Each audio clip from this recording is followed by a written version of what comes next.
Chapter 1. Ethan Carter had exactly 4 seconds of peace before his mother destroyed his morning.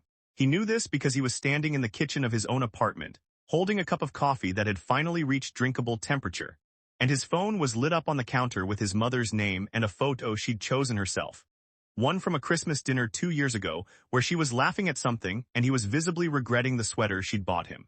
He let it ring twice before answering, mostly out of pride. "Good morning," he said. "Don't good morning me," said Eleanor Carter. "Are you sitting down?" "I'm standing, I have coffee." "This already feels like a sitting down conversation, so I'm going to go ahead and brace against the counter." "Good instinct. Your father and I spoke to the Sterlings last night." Ethan set the coffee down. Some conversations required both hands free, even if neither hand was going to do anything useful. "Okay, the arrangement is active." There it was.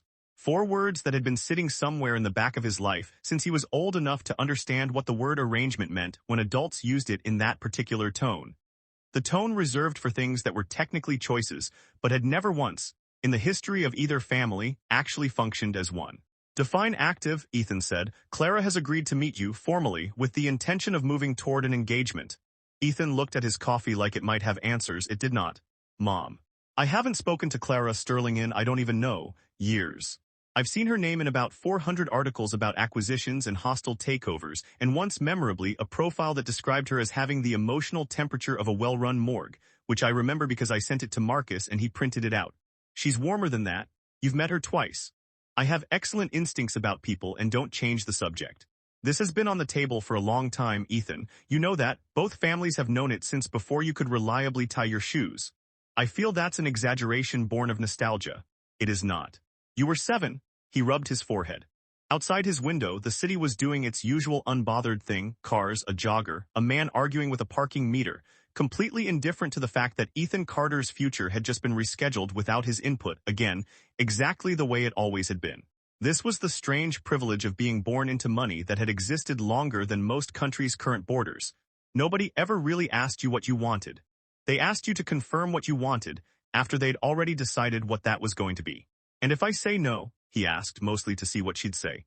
"Then you say no, and it will disappoint several people who have been extremely patient, and your father will sigh in that way he does, and I will pretend not to be relieved because privately I think you'd be miserable married to someone who terrifies you, and then we will all move on with our lives eventually. Nobody is going to drag you to an altar, Ethan."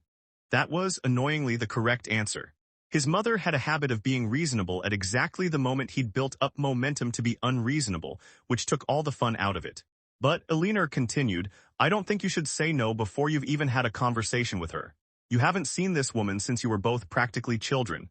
People change. I think you'd like who she's become. I think, God help you both, you might actually suit each other. You said morgue temperature. I said the article said that. I said she's warmer than that. Which is it? Both things can be true, dear. That's usually how people work." Ethan exhaled through his nose, the closest thing to a laugh he had energy for at 9 in the morning. "So what exactly is happening? Are we having dinner? Is there a chaperone? Do I need a suit that says I respect your empire but am not intimidated by it? There's a formal engagement announcement being planned. Both families are attending, but before that, yes, dinner, just the 2 of you." She requested it, actually. That got his attention. She requested it. She did. Apparently she told her mother she was tired of allowing an arrangement made when she was a child to continue governing her adult life without at minimum doing her own due diligence. That's a very Clara Sterling sentence. You remember her that well? Ethan thought about it, really thought. Past the headlines and the acquisition news, and the 2 stiff introductions they'd had as adults at events neither of them had wanted to attend. He thought further back to something hazier, a different name, a different version of himself, a hallway he hadn't walked down in 15 years. "Vaguely," he said, which wasn't quite a lie. "I remember she was smart. Smarter than everyone thought was polite. She still is, which is presumably why she's going to interview you like a job candidate over dinner and decide whether the rest of us get our way. Comforting. I didn't say it to comfort you. I said it because it's true, and because I love you, and because I think if you go into this expecting to be charming and get away with your usual nonsense, she will see through you in about 90 seconds and you'll spend the rest of your life being reminded of it at family dinners. So your advice is, don't be an idiot. Be yourself, possibly a slightly better dressed version of yourself. Ringing endorsement. I try. I'll send the details for the announcement. Dinner is Thursday. Wear the navy jacket, not the gray one. The gray one makes you look like you're apologizing for existing. Is that a real note or are you just enjoying this? Can't it be both, dear? She hung up before he could answer, which was, Ethan reflected, a very Alina Carter way to end a phone call, always leaving right after landing the last useful thing she had to say before he could argue with it. He picked his coffee back up. It had gone lukewarm in the 4 minutes the conversation had taken, which felt symbolically appropriate for a morning that had gone, in the span of one phone call, from ordinary Tuesday to the beginning of the rest of his life, without his coffee ever once being consulted. Across the city, in an office on the 41st floor with windows that made the skyline look like something built specifically to be admired from that exact height, Clara Sterling was having a conversation of her own. You called him tolerable, her mother said. Margaret Sterling was seated across the desk, hands folded, the posture of a woman who had spent 30 years in rooms where posture was a form of communication. That's not exactly a ringing endorsement, Clara. I didn't call him tolerable.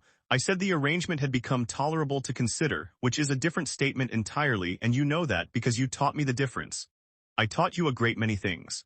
I'm regularly disappointed by which ones you retained.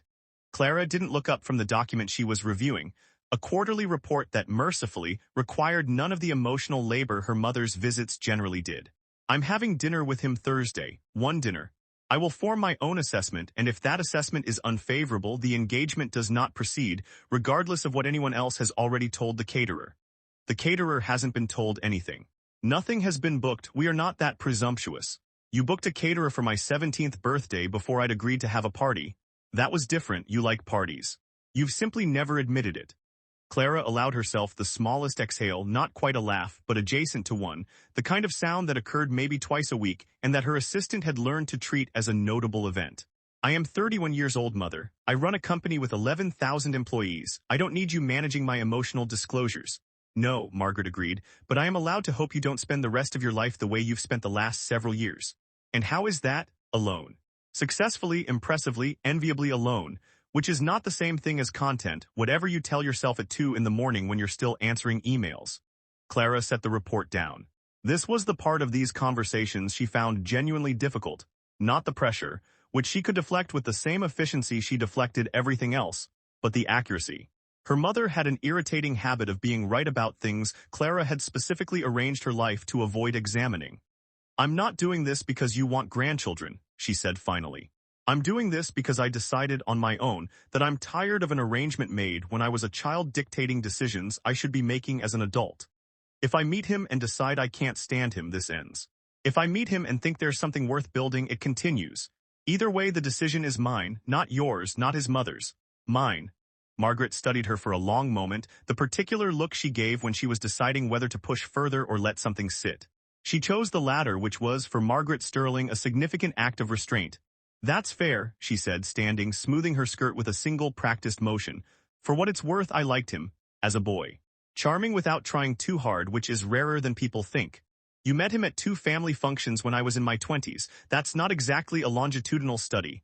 No, Margaret agreed, moving toward the door. But my instincts are usually right, and I have a feeling about this one. You have a feeling about everything. And I'm usually right about that too, her mother said, and left before Clara could argue the point, which was, Clara noted with some irritation, a very Margaret Sterling way to end a conversation. By Thursday morning, Ethan had received 3 separate reminder texts from his mother, one about the jacket, one containing a restaurant reservation confirmation he hadn't asked for but wasn't surprised by, and one that simply read, "Be nice, she's earned the right to be difficult with people who deserve it. Don't be one of them." He read it twice, put his phone face down on his desk, and tried to focus on work for exactly 11 minutes before giving up and going to find coffee he didn't actually want. There was a particular kind of dread that came with knowing your entire future might be decided over a single dinner by someone who had every professional and personal incentive to be skeptical of you. It wasn't quite fear. It was closer to the feeling of walking into an exam you hadn't studied for, except the exam was your own personality, and the examiner had access to your childhood. He thought, not for the first time that week, about the photograph he vaguely remembered existing somewhere in a box at his mother's house. A group of teenagers at some school function, him in the middle looking younger and considerably less burdened by adult obligations. He hadn't thought about that period of his life in years. It belonged to a version of himself that used a different last name and had different problems, the kind that felt enormous at 17 and faintly ridiculous in hindsight. He didn't think about it too hard. There wasn't time. There was a jacket to iron and a version of himself to assemble that would survive dinner with a woman who had, by all accounts, never once in her adult life allowed anyone to get away with anything. The invitation arrived by courier the following Monday, on cardstock heavy enough to double as a weapon, embossed with both family crests in a way that made the merger, because that was what it was. However, everyone dressed it up to feel less like a wedding and more like a corporate announcement with better catering. The Sterling and Carter families request the pleasure of your company at the formal engagement of Clara Elizabeth Sterling and Ethan James Carter. Ethan read it twice, sitting alone at his kitchen table, coffee gone cold beside him for the second time in as many weeks. Dinner had gone well. Better than well if he was honest with himself. Clara had been sharper and drier and more genuinely funny than any profile had ever suggested. And somewhere around the second course he'd stopped performing and started actually enjoying himself, which had surprised him more than it probably should have. He still didn't fully understand how one good dinner had turned into an engagement announcement in under 3 weeks. But apparently that was how these things worked, when two families had been waiting 15 years for a green light. He set the invitation down, looked at it for a long moment, and felt something settle in his chest that was not quite excitement and not quite dread, but some new, unnamed thing sitting exactly between the two. He had no idea, sitting there in his kitchen on an ordinary Monday morning, that the invitation in front of him was not the beginning of the story he thought it was. It was the beginning of an entirely different one. Chapter 2, the photograph was tucked inside an old yearbook, which was itself tucked inside a box labeled MISC in a leaner Carter's handwriting, which was itself shoved into the back of a closet Ethan hadn't opened since he'd moved his mother into her current house 4 years ago. He hadn't gone looking for it. He'd gone looking for his old passport, which his mother swore she'd packed somewhere in this closet during the move, and which he needed for a trip the following month. What he'd found instead was 15 years of his own history, filed under a name he hadn't used since he was 18. Ethan Vale. He sat down on the floor of the closet, passport search abandoned, and opened the yearbook to a random page because that was what you did with old yearbooks. You didn't methodically search them, you let them fall open wherever they wanted to. It fell open to a group photo. Some club or committee, the kind every private school required its students to pad their applications with. He recognized himself immediately, younger, a little softer in the face, wearing an expression of barely restrained boredom that hadn't actually changed much in 15 years. He was standing slightly to the left of center, and next to him, close enough that their shoulders were nearly touching, was a girl he took a moment to place. Clara. Younger, less composed, her hair different but unmistakably her, the same sharp eyes, the same way of holding her chin like she was daring the camera to find something wrong with her. And beside Clara, on her other side, arms slung casually over Clara's shoulders in the effortless way of someone who had never once worried about whether physical affection would be welcome, was another girl. Dark hair, wide grin, the kind of expression that suggested she'd said something funny right before the photo was taken and was still enjoying it. Ethan frowned. He didn't remember them being friends. He remembered Clara vaguely, the way you remembered a specific class or a specific hallway, more atmosphere than detail. He remembered her being smart in a way that made teachers nervous. He remembered, with more clarity than he expected, a conversation they'd had once about a book neither of them was supposed to have read yet, and how she'd argued with him about the ending with an intensity that seemed disproportionate to the subject, and that he'd found, at 17, unexpectedly compelling. He did not remember the other girl at all. Not her name, not her voice, nothing beyond the general impression that she'd existed, somewhere in the periphery of that year, the way most people from that period of his life existed now, as background noise to a version of himself he barely recognized. He turned the page, looking for more photos, more context, and found none. Just that one image, the three of them, close enough to be friends, before whatever had happened next erased any evidence of it from his memory entirely. He closed the yearbook. He didn't have time to think about it. Dinner with Clara was in 4 hours, and he still hadn't found the passport, but the image stayed with him anyway, the way certain details do, lodging themselves somewhere just behind conscious thought and refusing to leave.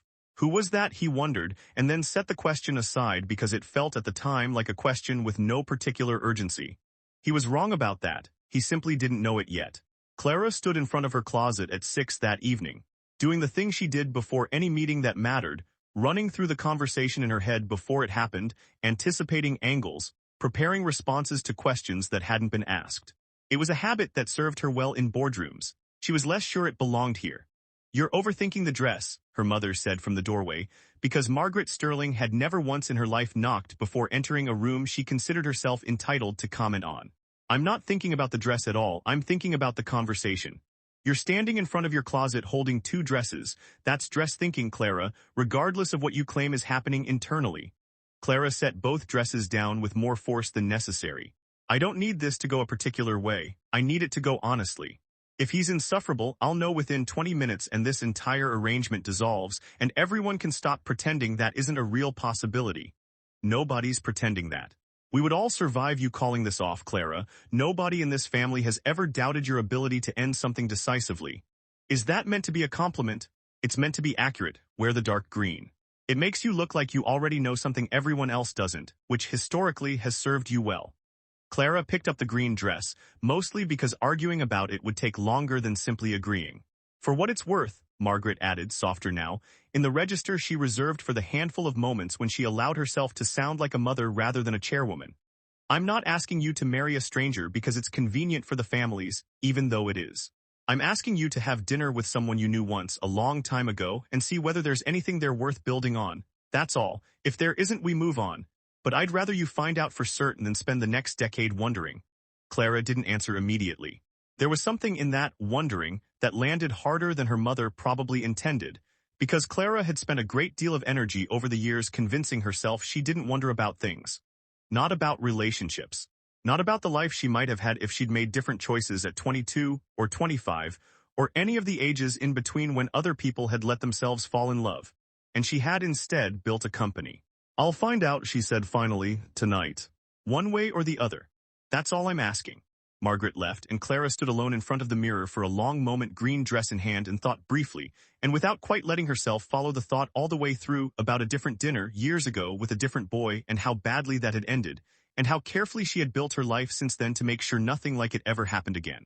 She put the dress on anyway. Some things, apparently, you had to risk twice before you learned whether the first time had taught you anything at all. Dinner was at a restaurant neither family owned a stake in, which Ethan understood without anyone explaining it to be a deliberate choice, neutral ground, no home field advantage, nowhere either of them could claim familiarity as an edge. Clara arrived 4 minutes early. Ethan had arrived 11 minutes early and had been sitting with a glass of water he wasn't drinking, trying to look like a man who hadn't been sitting there for 11 minutes. You're early, she said, sliding into the seat across from him without ceremony. So are you. I like to see a room before I commit to sitting in it. That's either a very sensible habit or a mild security concern. I can't decide which. Something flickered across her face, not quite a smile, but the architecture of one, present just long enough to register before she reassembled her expression into something more neutral. Both things can be true. My mother says that exact sentence, word for word. Your mother is a wise woman. I've met her twice and formed a strong opinion. Favorable, I hope.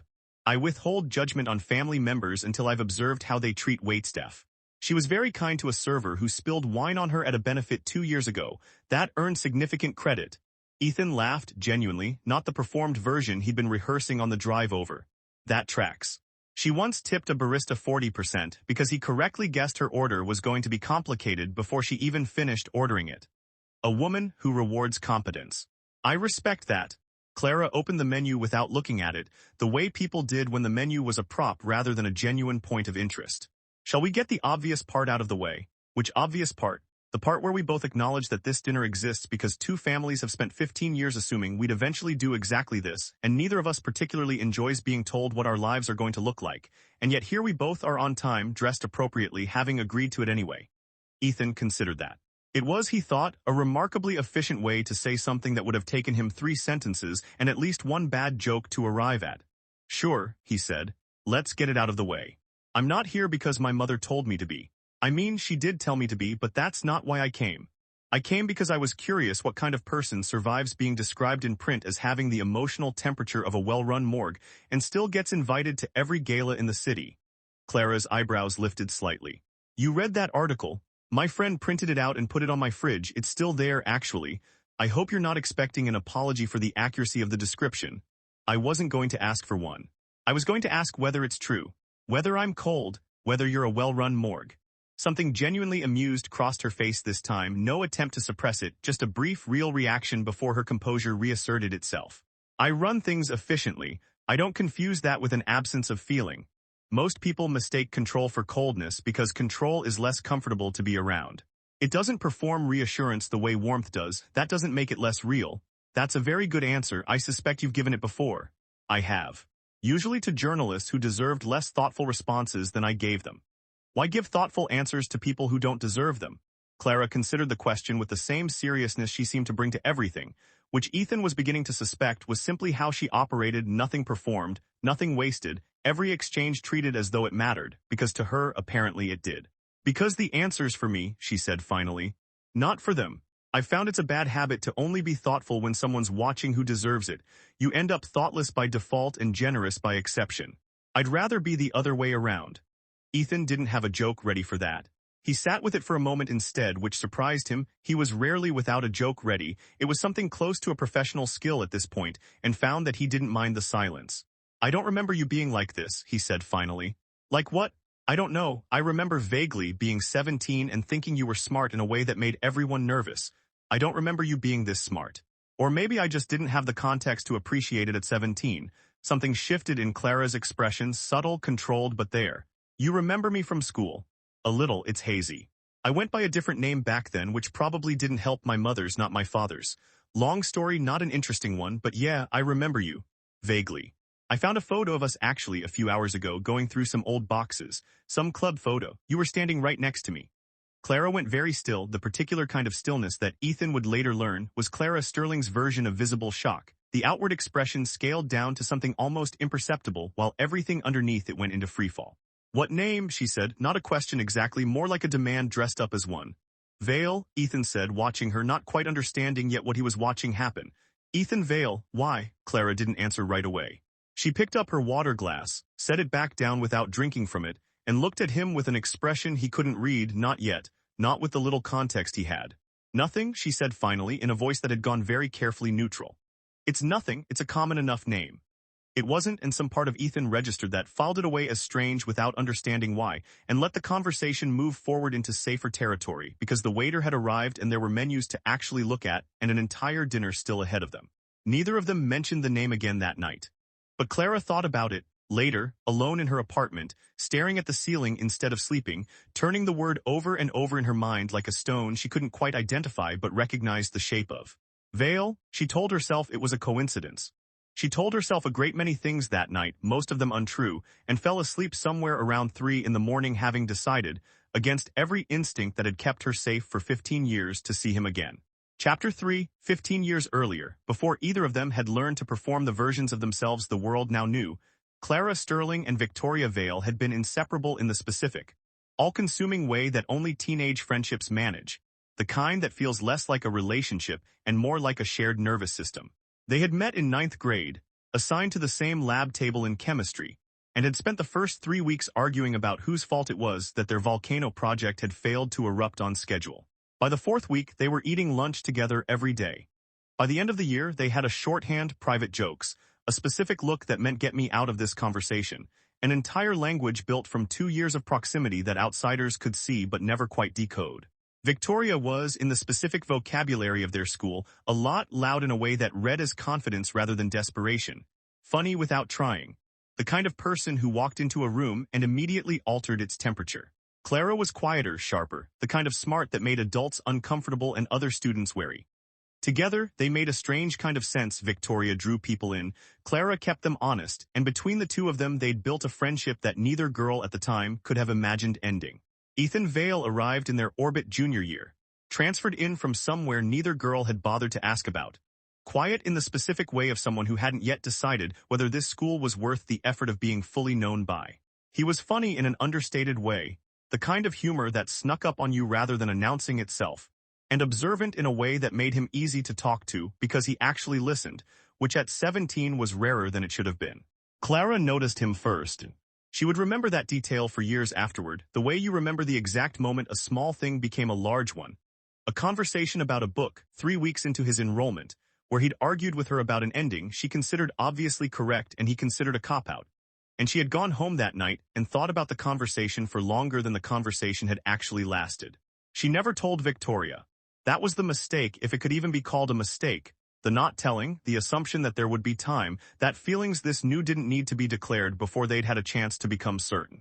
She told herself she was being careful. In retrospect, she'd simply been afraid, and the two things had felt, at 17, indistinguishable. Victoria noticed him a few weeks later, with none of Clara's caution and all of her usual directness. She liked him, she said so out loud to Clara over lunch, the way she said most things without preamble, without calculation, assuming as she always did that saying a thing plainly was the same as being honest about it. "I think I'm going to ask him out," Victoria said, stealing a fry off Clara's tray with the casual entitlement of someone who had been doing it for 2 years and saw no reason to stop. Vale, the new guy. Thoughts? Clara remembered with unpleasant clarity even now, the exact sensation of that moment. Something dropping through her, fast and cold, followed immediately by the decision, made in less than a second to say nothing. "He's fine," she said, "do what you want." She would spend years afterward wondering why she'd said it. Pride, mostly. The specific, brutal pride of a 17-year-old who would rather lose something than admit she wanted it and risk being told she couldn't have it. She told herself Victoria would figure it out on her own, that her feelings were obvious, that any observant person would notice how she went quiet whenever Ethan was in the room, how she'd started rereading the book they'd argued about, how she'd cataloged, without meaning to, the specific way he laughed when something actually surprised him rather than merely amused him. Victoria did not notice. Victoria, for all her sharpness, had never once in the history of their friendship needed to guess what Clara was feeling, because Clara had always told her that was the entire architecture of their friendship, built on the assumption that neither of them held anything back from the other. Victoria had no reason to suspect that this, of all things, was the exception. She asked him out. He said yes. For 3 months, Clara watched her best friend date the boy she had never had the courage to claim and said nothing, and told herself with the particular self-deception available only to the young that she was fine. She was not fine. It came apart on a Tuesday in April in the parking lot after school, in the specific way that things which have been suppressed for months tend to come apart. Suddenly, disproportionately, with none of the control either girl usually brought to conflict. Clara had seen them together, Victoria and Ethan, laughing about something near his car, Victoria's hand resting on his arm with the easy familiarity of someone entirely comfortable in the relationship. And something in her, some carefully maintained structure she'd been holding together for months, simply gave way. "You knew," she said, walking up to them without any plan for what came next. "You had to have known." Victoria's face shifted from confusion to something more wary. "Knew what?" "That I liked him before you did anything." "You knew?" "I didn't know anything, Clara, you never said. I shouldn't have had to say it. You're my best friend, you're supposed to notice. I'm not psychic. If you liked him, you should have told me instead of standing there being weird and quiet and letting me think. I said do what you want. You didn't even ask if I was okay with it. Because you said you were fine with it." Victoria's voice had risen now, the parking lot attracting the particular attention that public arguments between visibly upset teenagers always attracted. "You said he's fine, do what you want. What was I supposed to do, assume you were lying? I shouldn't have had to lie in the first place. A real friend would have noticed. A real friend would have said something instead of expecting me to read her mind and then getting furious when I failed a test she never told me I was taking." Ethan, throughout this, had said almost nothing. Stood there with the particular helpless silence of someone who had clearly wandered into a conflict with roots that predated his involvement, and had no idea how to extract himself from it. He would try later to say something, an attempt to explain that he hadn't known, that if he'd had any idea he would have handled things differently. But by then both girls had turned on him with an intensity that suggested his opinion, however well-intentioned, was not currently welcome. "Did you know?" Clara demanded. "Know what? That I liked you first." The silence that followed was worse than either girl's shouting. Ethan looked between them, visibly working through several possible answers and rejecting all of them before landing on the truth, which turned out to be no better than any of the alternatives. "No," he said, "I had no idea." It didn't help. Nothing helped that afternoon or in the weeks that followed. Victoria broke up with him within the month, not out of guilt, she would insist, though everyone including her suspected otherwise, and by the time the school year ended she and Clara were no longer speaking. Their 2-year friendship reduced to careful, deliberate distance in hallways and lunchrooms, a wound neither girl knew how to address without reopening it further. Ethan left the school before senior year, his family relocating for reasons that had nothing to do with any of it, and the last image either girl retained of him was small and unremarkable. A boy getting into a car, waving vaguely at people he'd correctly sensed he was losing regardless of what he did next. Neither girl spoke to the other again after graduation. Neither reached out. The friendship that had once felt permanent dissolved instead into the specific, quiet grief of something ended without resolution. No final conversation, no closure, just an absence that both women carried forward into their adult lives without ever quite naming what it had cost them. In the present, Ethan sat on the floor of his mother's closet, the yearbook open in his lap, and looked again at the photograph, 3 teenagers, close enough to be friends, in a moment that had apparently existed before whatever came after it erased the evidence. He didn't remember any of what had actually happened. He remembered the girl who'd argued with him about a book. He remembered, more vaguely, dating someone else that same year, someone whose face he could no longer picture with any clarity and whose name he had, with the specific mercy of adolescent memory, mostly let go of. He had no idea the two memories were connected. He had no idea, sitting there in his mother's closet with a passport still unfound, that the girl who'd argued about the book and the girl he'd dated had once been each other's entire world, and that he was the reason they no longer were. He closed the yearbook. What happened to those two, he wondered briefly, before setting the thought aside entirely, filing it under the general category of things from a long time ago that don't matter anymore. He was wrong about that too. He was going to be wrong about a great many things in the weeks ahead, and this was only the first of them. Chapter 4, 3 years before an engagement announcement would detonate an entire family structure across 3 generations. Ethan Carter, no longer Vale. Hadn't been for a decade, stood on the terrace of a private estate in the hills outside a city he was only visiting for business. Holding a drink he didn't particularly want. Doing the specific math required to determine the minimum acceptable time before he could leave a party, without offending the person who'd invited him. He'd landed on 45 minutes. He was at 31. The gathering was the kind his family attended several times a year without much enthusiasm, old money mixing with new money under the pretense of a charitable cause. Everyone there to be seen supporting something while mostly supporting their own social standing. Ethan had long since stopped pretending to enjoy them. He came, he was polite, he left as early as decency allowed, and he counted the whole exercise as a professional obligation rather than a social one. He was refilling his drink at the bar when a woman appeared beside him, close enough that he registered her before he fully looked at her dark hair, a dress the color of red wine, an expression that suggested she'd already decided this party was beneath her and had made peace with attending anyway. "You're hogging the good scotch," she said without introduction. Ethan glanced at the bottle in his hand. "There's an entire bar. I count 4 other bottles of scotch within reach. None of them are the good one, that's the good one. I've been watching you not drink it for the last 10 minutes. You've been watching me, I've been watching the scotch, you happen to be attached to it." He handed her the bottle, mostly out of amusement. "Have at it." She poured herself a generous measure, considerably more generous than the bartender had been offering, and took a sip with the appreciation of someone who actually knew what she was drinking, rather than performing appreciation for an audience. "Better," she said. "This party is unbearable, by the way, in case you were wondering whether it was just me. It's not just you, I've been counting the minutes. How many left? 14 if I'm strategic about my exit. Amateur. I've got it down to a science. You leave during the toast when everyone's looking at whoever's giving it. Nobody notices you're gone until you're already in the car. That's genuinely excellent advice. I have a lot of experience escaping things I don't want to be at." She studied him for a moment, the kind of open, unapologetic assessment that most people learn to disguise in adulthood and that she'd apparently decided wasn't worth the effort of hiding. "You look familiar, have we met?" "I don't think so, I'd remember." "That's either a compliment or you're just saying it because it's the polite thing to say to a stranger who's stolen your scotch." "Bit of both, honestly." She laughed, a real laugh, sharp and sudden, the kind that made a couple of nearby guests glance over before returning to their own conversations. "I appreciate the honesty. Most people at these things wouldn't admit that.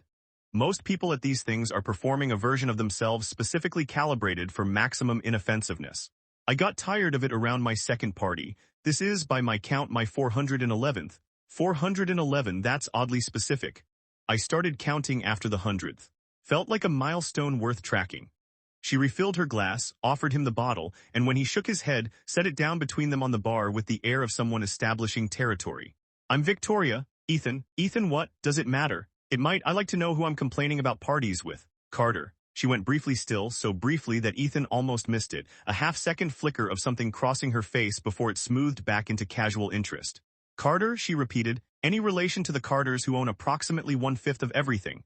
Depends how litigious you're feeling about the word own. But yes, that family. Interesting." She said it lightly, but there was something underneath the lightness he couldn't quite place, a kind of wariness or recognition or both, gone before he could examine it further. "I should probably introduce myself more formally then. Victoria Vale." The name landed somewhere in Ethan's memory without fully registering, a familiar shape without a clear source, the specific sensation of hearing a word you know you've heard before without being able to place where. He filed it briefly as coincidence and moved on because the alternative that it meant something wasn't available to him yet. He hadn't opened the box in his mother's closet. He hadn't found the yearbook. That was still years away. Vale, he said, interesting name. It's my mother's maiden name actually, long story. Not a very interesting one. He almost laughed at that, the specific coincidence of it, though he had no way of knowing yet how deep the coincidence actually ran. But let it pass because the conversation had already moved on, and because he had no reason yet to suspect that the woman in front of him had once, under a different set of circumstances, dated a boy who'd used that same name as his own.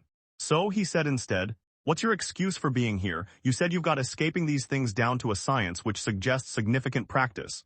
Family obligation. My father's an investor, connected to about half the people in this room, and I get dragged along to enough of these that I've developed strong opinions about the Scotch selection and stronger opinions about the company. Harsh. Accurate. You, similar situation, different specifics. I do actual work for what it's worth. This isn't purely decorative. But yes, family, obligation, the general machinery of knowing people, which apparently never stops mattering no matter how successful you get on your own merits. God, I hate that. The assumption that connections are the whole story, like whatever you've built yourself doesn't count because your last name opened a door somewhere. Exactly. It's like fine, the door was open. I still had to walk through it and not immediately embarrass myself. That counts for something. It counts for a lot, actually. Doors being open doesn't guarantee you don't fall flat on your face the second you're through them. I've watched plenty of people with every advantage in the world manage to ruin things anyway. Speaking from experience, something shifted in her expression, a flicker of genuine feeling beneath the practiced ease, there and then carefully smoothed over. A little long story, not one I usually tell people I've known for 11 minutes. Fair, I've got a few of those myself. Yeah, like what? Ethan considered the question longer than it probably warranted.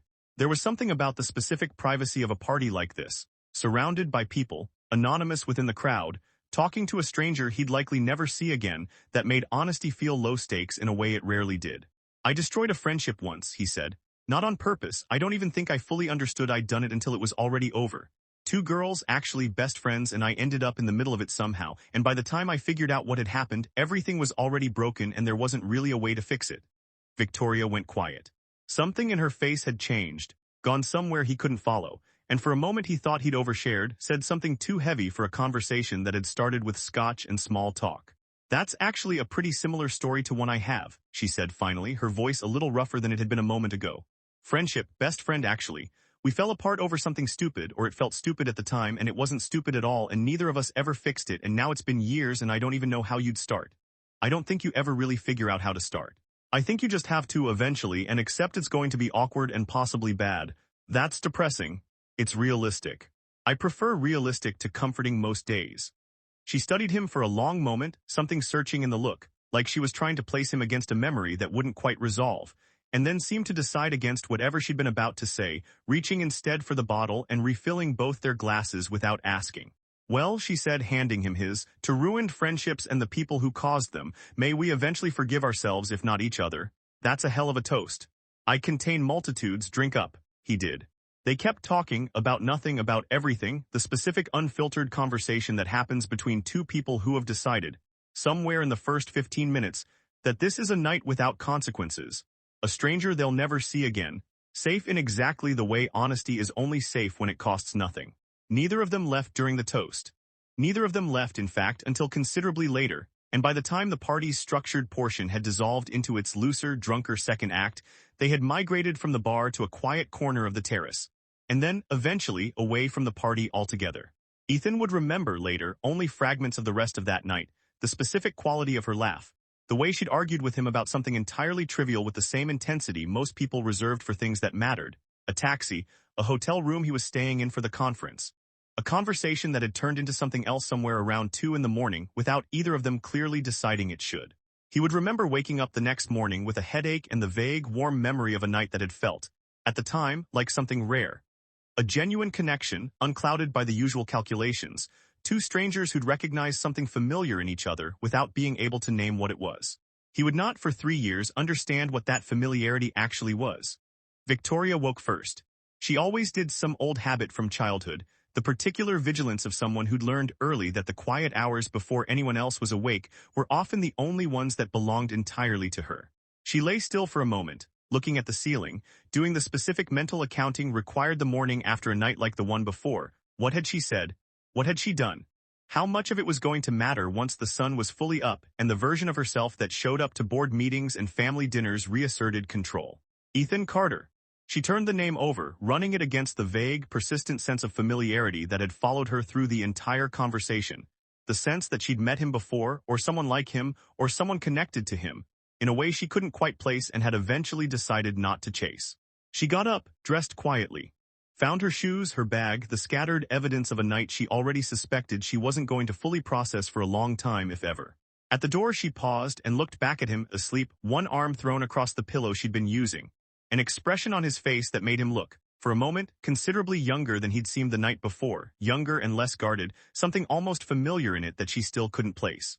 "I really hope I never see you again," she whispered, not unkindly, more like a wish than a judgment, the specific, self-protective hope of someone who already suspected.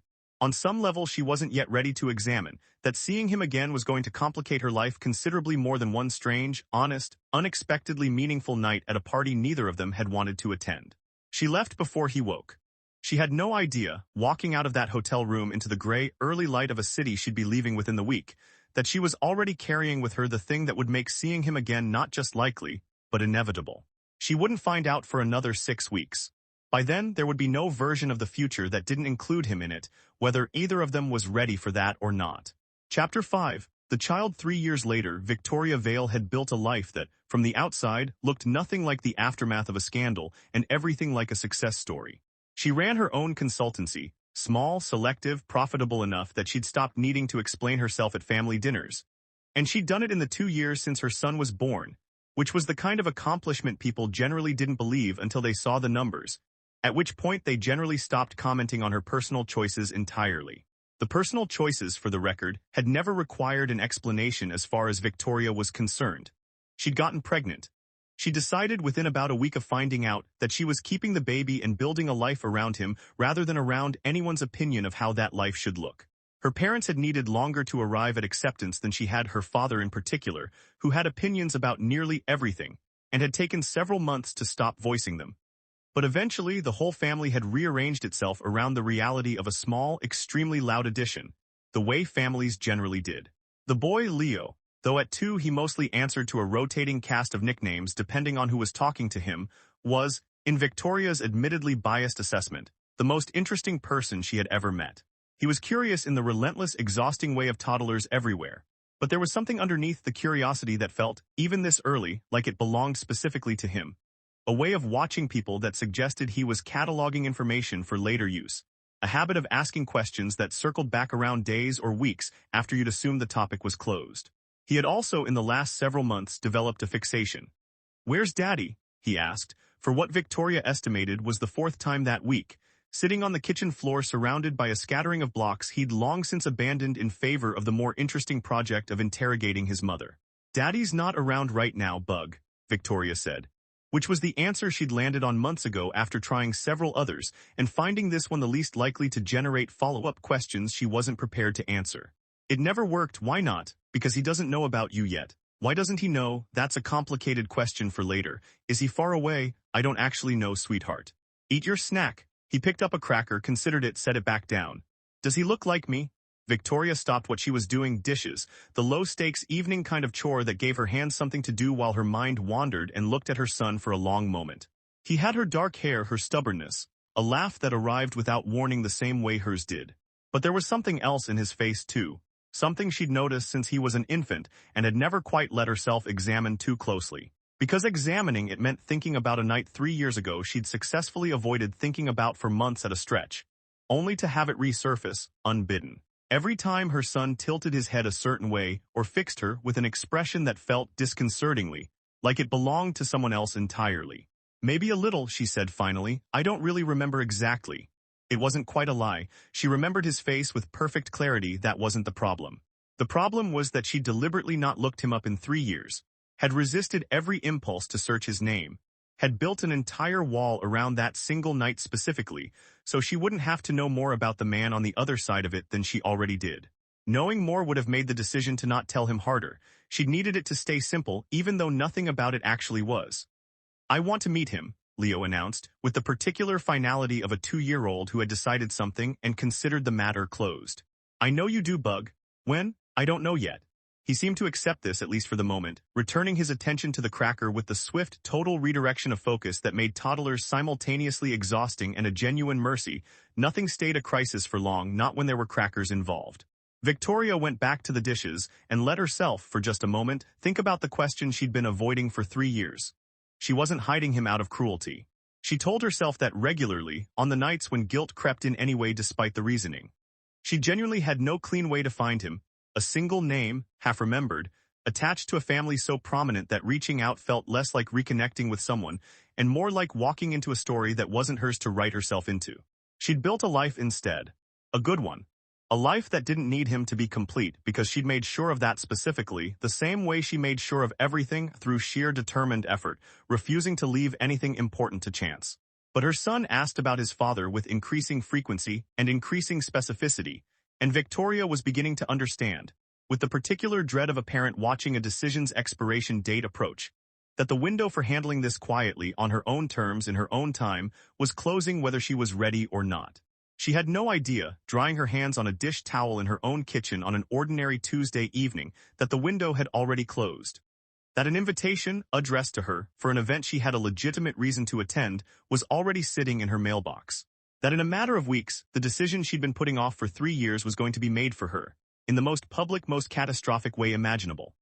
Across the city, in an apartment considerably larger and considerably emptier of small plastic building blocks, Clara Sterling sat across from her mother and said 4 words that neither of them had been entirely certain she would ever say. "I'll marry him." Margaret set down her cup of tea with a care that suggested she was working hard not to react too visibly. "You're certain?" "I'm as certain as anyone reasonably can be about a decision like this. We've had dinner 4 times now. We've talked, really talked, not performed conversation, the kind where you actually learn something true about a person. He's sharp. He's funny in a way that sneaks up on you. He challenges me instead of deferring to me, which is rarer than you'd think among men who know what I do for a living. And he doesn't seem remotely afraid of me, which either means he's very brave or very stupid, and so far the evidence suggests brave. High praise coming from you. I'm not prone to overstatement. You've raised me to distrust it."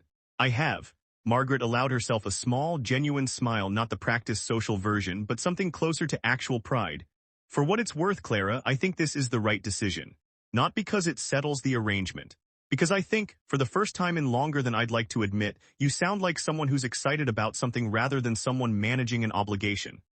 Clara considered that and found, somewhat to her own surprise, that she couldn't entirely disagree. There was something underneath the practical calculations she'd been making about this decision. The family alliance, the business considerations, the 15 years of expectation finally resolved something that felt, when she let herself examine it honestly, dangerously close to hope. She hadn't let herself feel that in a long time. Not since she was 17, sitting in a parking lot, watching a friendship end over feelings she'd never had the courage to voice in time. She wasn't going to make that mistake again.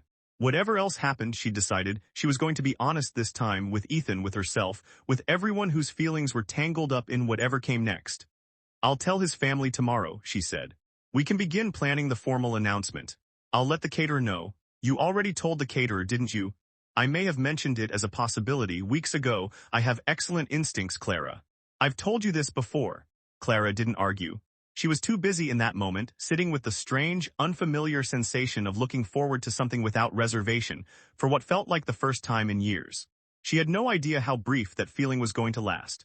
At almost exactly the same moment, in a kitchen across the city, Victoria Vale finished the dishes, tucked her son into bed with the particular ritual of 3 stories and 1 song that had become non-negotiable over the past 6 months, and sat down at her kitchen table to open the mail she'd been ignoring since it arrived that afternoon. Most of it was unremarkable: bills, a catalog, an invitation to something she'd have to check her calendar for before deciding whether to attend. The invitation was heavy cardstock, embossed, the kind of formal announcement that arrived when families with significant social weight wanted the world to know something had been decided. "The Sterling and Carter families request the pleasure of your company at the formal engagement of Clara Elizabeth Sterling and Ethan James Carter." Victoria read it twice, recognizing the first name immediately, Clara Sterling, a name that still 3 years later produced a small, involuntary flinch somewhere beneath her composure, a wound old enough that she'd assumed incorrectly that it had finally stopped aching. She did not immediately register the significance of the second name. Ethan James Carter meant nothing to her. She'd known him 3 years ago for one night by a different combination entirely, a man who told her his name was Ethan Carter and had never had reason to mention a middle name. and she had no reason now, reading an invitation to a stranger's engagement, to connect the dots that would have made the coming catastrophe visible weeks in advance. She set the invitation on the table, considered it for a long moment, and made the decision, reasonable at the time, entirely defensible, that attending made sense. She still had ties to the Sterling family through business, distant but real. Declining would raise questions she didn't want to answer. Attending was simpler, cleaner. A single evening, professionally necessary, nothing more complicated than that.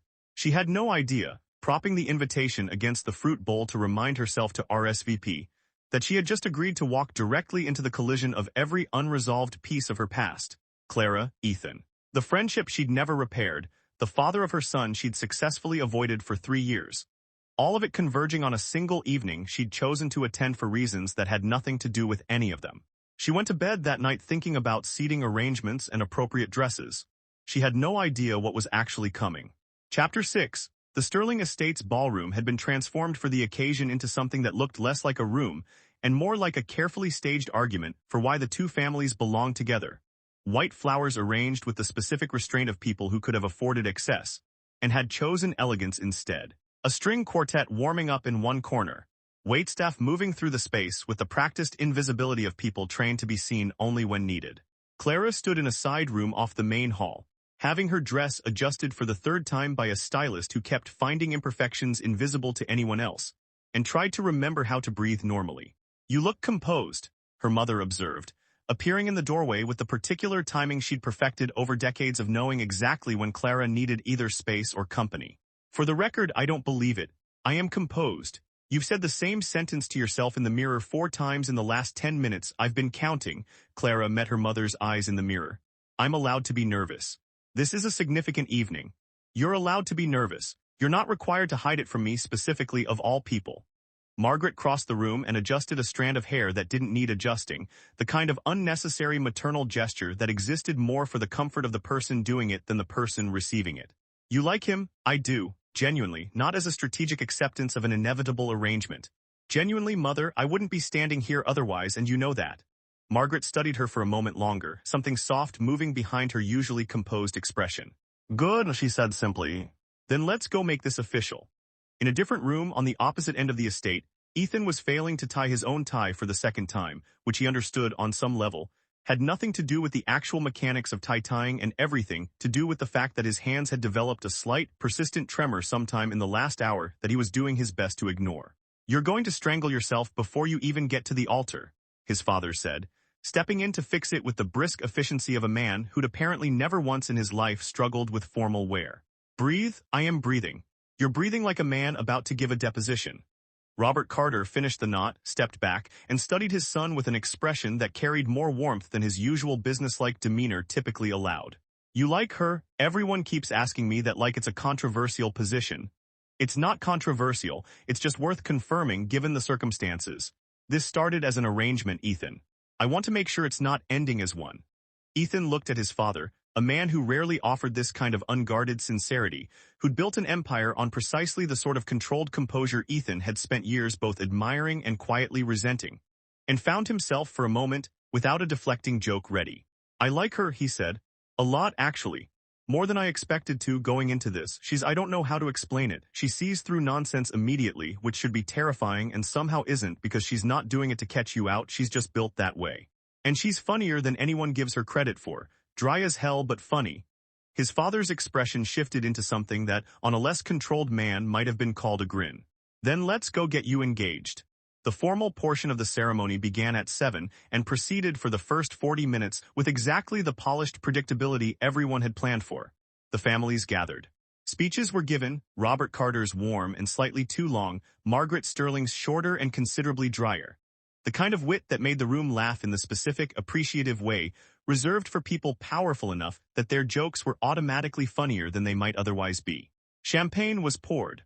Old family friends embraced with the particular fervor of people who'd been waiting 15 years for exactly this moment, and had begun to doubt it would ever arrive. Ethan stood near the front of the room, doing his best impression of a man entirely at ease, and found, somewhat to his own surprise, that the impression wasn't entirely a performance. He caught Clara's eye across the room. She was near her mother, listening to some elderly relative recount a story that had clearly been told many times before.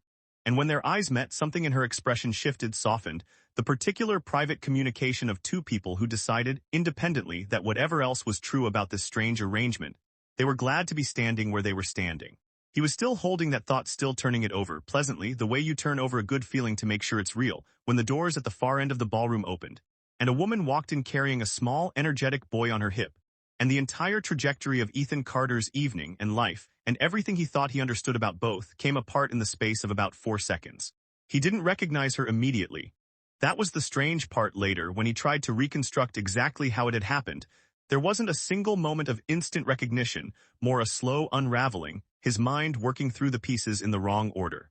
Dark hair, a face that felt for half a second like it belonged to someone he'd once known, and then, with sudden and total clarity, someone he'd known intimately, briefly, 3 years, and what felt like an entire lifetime ago. Victoria. The name arrived in his mind with the force of a physically felt shock, and even as it did, some other part of him was still catching up. She was here, at his engagement, in a room full of people connected to his family and Clara's, and he had no framework yet for why, no context that made any of this make sense. Across the room, Victoria had stopped walking. She stood just inside the doorway, her son balanced on her hip, and stared at Ethan with an expression that mirrored his own, the specific frozen shock of recognizing someone in a context so wrong that your brain refuses for several seconds to accept the information your eyes are providing. Neither of them spoke. Neither of them, for those first several seconds, seemed capable of speech at all. It was the boy who broke the silence. He'd been looking around the room with the open, unguarded curiosity of a 2-year-old encountering a new and interesting space. The flowers, the lights, the sheer number of adults dressed more formally than he was accustomed to seeing, and his gaze, following the general direction of the crowd's attention, landed on Ethan. Something in his small face changed. Recognition, immediate and total, the kind that doesn't require context or explanation, just the simple, overwhelming fact of a father's face registering somewhere deep and instinctive in a child too young to know he wasn't supposed to know it yet. He pointed, his entire small body strained forward away from Victoria's hip toward the man across the room. "Daddy." The word landed in the ballroom with the force of something physical, a single syllable, delighted, unmistakable, carrying clean across a room full of 200 people who had gathered that evening for an entirely different purpose. The string quartet mid-phrase faltered into silence. Conversations across the room died mid-sentence. Every head turned toward the boy first, then toward Victoria, and then, inevitably, following the trajectory of his small pointing finger, toward Ethan. Ethan stood frozen at the front of the room, in the middle of his own engagement ceremony, staring at a child he had never met, calling him daddy in front of both of his families, his fiance, and everyone either family had ever considered important enough to invite. The entire room had gone utterly, catastrophically silent.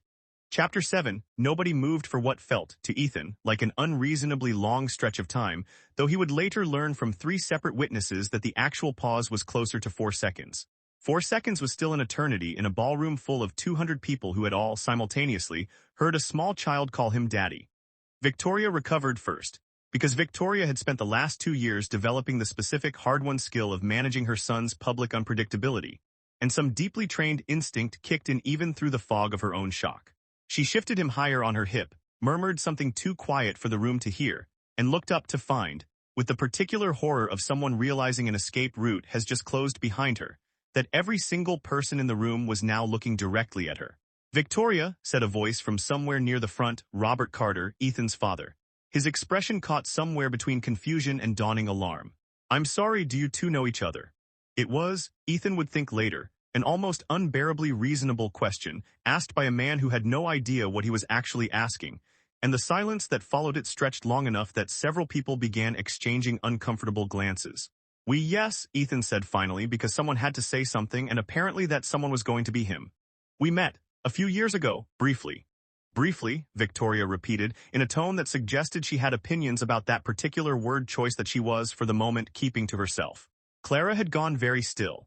Ethan could see her from across the room, not moving toward him, not moving away, simply standing with the particular rigid composure of someone processing information faster than her expression was willing to let anyone see. Her eyes moved from Ethan, to Victoria, to the boy, and back to Ethan, and something in her face, almost imperceptible to anyone who hadn't spent the last several dinners learning to read her carefully, cracked.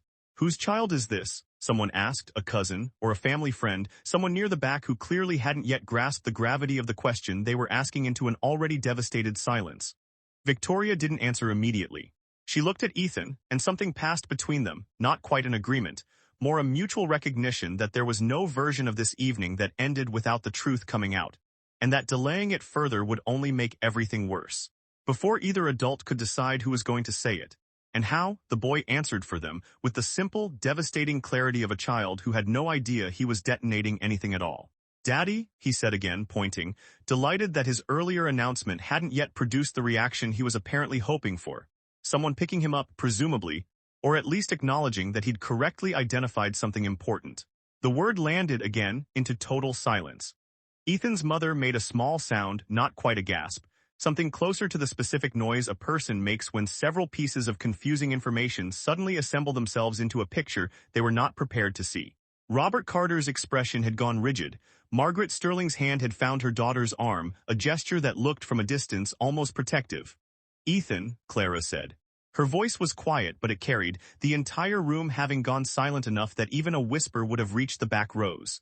"Is that true?" There was no version of the answer that made this better. Ethan understood that even as he opened his mouth to give it. "Yes," he said. Yes, he's mine, I didn't know. I swear to you, Clara, I had no idea he existed." The room, which had already been silent, somehow found a way to go more silent still. The particular collective held breath of 200 people watching a catastrophe unfold in real time and understanding, on some instinctive level, that they were witnessing something that would be discussed at every dinner party either family attended for the next decade. Clara's face had gone carefully, deliberately blank. The specific blankness Ethan would come to recognize, in the following weeks, as her armor of choice when the alternative was letting 200 people watch her come apart. "You didn't know?" she repeated. "No, I swear, this is the first I'm hearing." "He's telling the truth," Victoria said, cutting in, her own voice tight with the effort of keeping it level. "I didn't tell him, I couldn't find a way to. This is not how any of us planned for this to happen, believe me." Clara looked at her, really looked, for the first time since she'd entered the room, and something in her expression shifted from shock into something colder, more focused, the specific look of someone recognizing a face they hadn't expected to see again. "Victoria," Clara said slowly. "Victoria Vale." "Clara." Victoria's voice had gone equally careful, equally controlled, two women who had once known each other intimately now speaking to each other like strangers negotiating something dangerous. "It's been a long time." "It has." Neither woman said anything further, but the exchange had clearly registered as significant to everyone watching, a whole additional layer of history nobody in the room understood yet, hovering just beneath the surface of an already catastrophic evening. The boy, oblivious to the enormity of what he'd just set in motion, had grown bored with being ignored and had begun squirming to be put down, which Victoria did automatically, some deeply trained reflex overriding her own shock. He toddled a few steps forward, closer to the center of the room, closer to the small cluster of stunned adults, and looked around with the open curiosity of a child encountering an interesting new environment full of interesting new people. His gaze landed on Clara. He studied her for a moment, the dress, the ring already visible on her finger, the particular careful composure of someone trying very hard not to fall apart in public, and asked the question that, for the rest of both families' lives, would be recounted as the exact moment the evening moved from catastrophic to legendary. "Is this Dad's wife?" The silence that followed made every previous silence of the evening feel, by comparison, almost casual. Clara's face didn't change. That was, everyone would agree later, the single most remarkable thing about the entire moment, that Clara Sterling, mid-engagement, mid-scandal, mid-public humiliation, managed to keep her expression perfectly composed as she crouched slightly to bring herself closer to the boy's eye level, and answered him with the same measured precision she brought to everything. "Not yet," she said. The boy considered this with visible seriousness, the particular gravity small children bring to questions they don't fully understand but sense are important. "Are you going to be?" Clara looked up, not at the boy anymore but at Ethan, and then at Victoria, the two people whose entire lives had just collided with hers in the space of 90 seconds. And something passed across her face that Ethan would spend a long time afterward trying to properly name. Not quite anger, not quite grief. Something closer to a woman recalculating in real time everything she'd believed she understood about the evening, the relationship, the man standing in front of her. "Apparently," she said, "that's the current plan." The boy smiled, entirely satisfied with this answer, and said, "Okay," with the simple, total finality of a child who considered the matter fully resolved. Nobody else in the room considered anything resolved. If anything, the questions had only just begun. Victoria stepped forward, scooping her son back up despite his protests, and looked between Ethan and Clara with an expression that had shifted, in the last minute, from shock into something sharper, more defensive. I think, she said, we need to have a conversation that doesn't happen in front of 200 people. Agreed, Clara said, her voice flat, controlled, dangerous in its very steadiness. You are marrying him, she asked Ethan, though the question, oddly, seemed directed less at him than at herself. The sound of a woman testing whether the sentence still made sense once spoken aloud. Apparently, Ethan said, echoing Clara's own word back at her without quite meaning to, the only honest thing he could think to say. Victoria looked between them, her son now clinging to her with the particular limpet grip toddlers deploy when they've sensed, without understanding why, that something in the adult world around them has gone seriously wrong. This, Victoria said to the room at large, to nobody in particular, is not how I plan to spend this evening. Somewhere behind her, an elderly relative fainted quietly into a chair, and the sound of that, a small commotion. A rustle of fabric, someone calling for water, was, in the end, the thing that finally broke the room's paralysis. Conversations erupting all at once into a chaotic wave of whispers and questions and the general, roaring confusion of 200 people who had come expecting champagne, and instead received the single most interesting family scandal any of them had witnessed in years. Chapter 8, the families retreated eventually to a private drawing room off the main hall, Clara's insistence, delivered in a tone that brooked no argument, that whatever was about to be discussed was not going to be discussed in front of a room full of witnesses who would otherwise spend the next decade embellishing every detail. The room held at its worst point 11 people. Ethan, Clara, Victoria, the boy now quiet. Sensing correctly that this was not a moment for further commentary, Robert and Alina Carter, Margaret Sterling, and 4 other relatives who had followed along either out of genuine concern or the specific, undeniable magnetism of a crisis in progress. I want to understand this clearly, Margaret said. Once the door was closed, her voice carrying the particular calm of a woman who had navigated boardroom disasters for 30 years and was not about to let a family one unravel her composure. Ethan, you know this woman. I met her 3 years ago, Ethan said. At an event, I didn't get her full name or I didn't retain it properly, I don't know. We spent one night together, that's the entire history. I had no idea there was a child, I want to be extremely clear about that. I can confirm that, Victoria said. I never told him, I couldn't find him, I didn't have enough information, and by the time I might have, I'd already decided to build a life without waiting for him to be part of it. This isn't a secret I kept from him maliciously. It's a secret I kept because I didn't see a clean way to unmake it. Clara had said very little since they'd entered the room, standing near the window with her arms folded. Her expression composed in the particular way Ethan was beginning to understand, meant she was working very hard to keep it that way. How old is he? She asked finally, though her tone suggested she already suspected the answer and simply needed it confirmed. 2, Victoria said. He'll be 3 in the spring. Clara did the math silently, visibly, the specific stillness of someone arriving at a conclusion before anyone else in the room. 3 years ago, she repeated. Yes, that's around the same time Ethan and I were first introduced as adults, at the Whitfield Gala. I don't see the relevance, Robert Carter said, though something in his voice suggested he was beginning to. Clara didn't answer immediately. She was looking at Victoria now, something working behind her eyes, a memory surfacing that she clearly hadn't expected to need again. Vale, she said. You said your name is Victoria Vale. Yes, Clara's gaze moved to Ethan. You told me at dinner that you used your mother's surname in school. You said it was Vale. The room went very quiet. Ethan felt something cold settle in his stomach, the specific dread of watching 2 separate pieces of information move toward each other in someone else's mind before he'd fully assembled the connection in his own. Yes, he said slowly. I did. What school? Clara said. It wasn't really a question. It was a woman confirming something she already knew, giving him the chance to say it himself before she said it for him. Ethan named it. The private school outside the city, the one he'd attended for 2 years under his mother's name before his family relocated, and he'd quietly reverted to Carter. A change so unremarkable at the time that he'd genuinely stopped thinking about it within a year. Victoria made a sound, not quite a gasp, something smaller, more like the air leaving her lungs all at once. She was staring at Ethan now with an expression that had shifted entirely, the shock of the evening compounding into something new, something that looked disturbingly like recognition arriving 15 years too late. Ethan Vale, she said quietly. That's what I went by. Victoria's hand had gone to her mouth. She was still holding her son, and he shifted in her arms, sensing the change in her without understanding it, reaching up to touch her face with the particular instinctive comfort-seeking of a child responding to a parent's distress. Oh my God, Victoria said. Oh my God, it's you. What? Robert said. Someone please explain what is happening. Clara answered, her voice very quiet, very controlled. The particular controlled quiet that Ethan would learn in the weeks ahead was the sound of Clara Sterling holding herself together through sheer force of will. He's the boy from school, she said. The one Victoria dated. The one who, she stopped herself visibly, choosing not to finish the sentence in front of the assembled relatives, though everyone in the room could see the shape of what she wasn't saying. Wait, Ethan said, his mind working rapidly now, assembling pieces he'd been carrying separately for weeks without ever connecting them. The yearbook, the photograph, 3 teenagers standing close enough to be friends, Clara's strange reaction to the name Vale at their first dinner.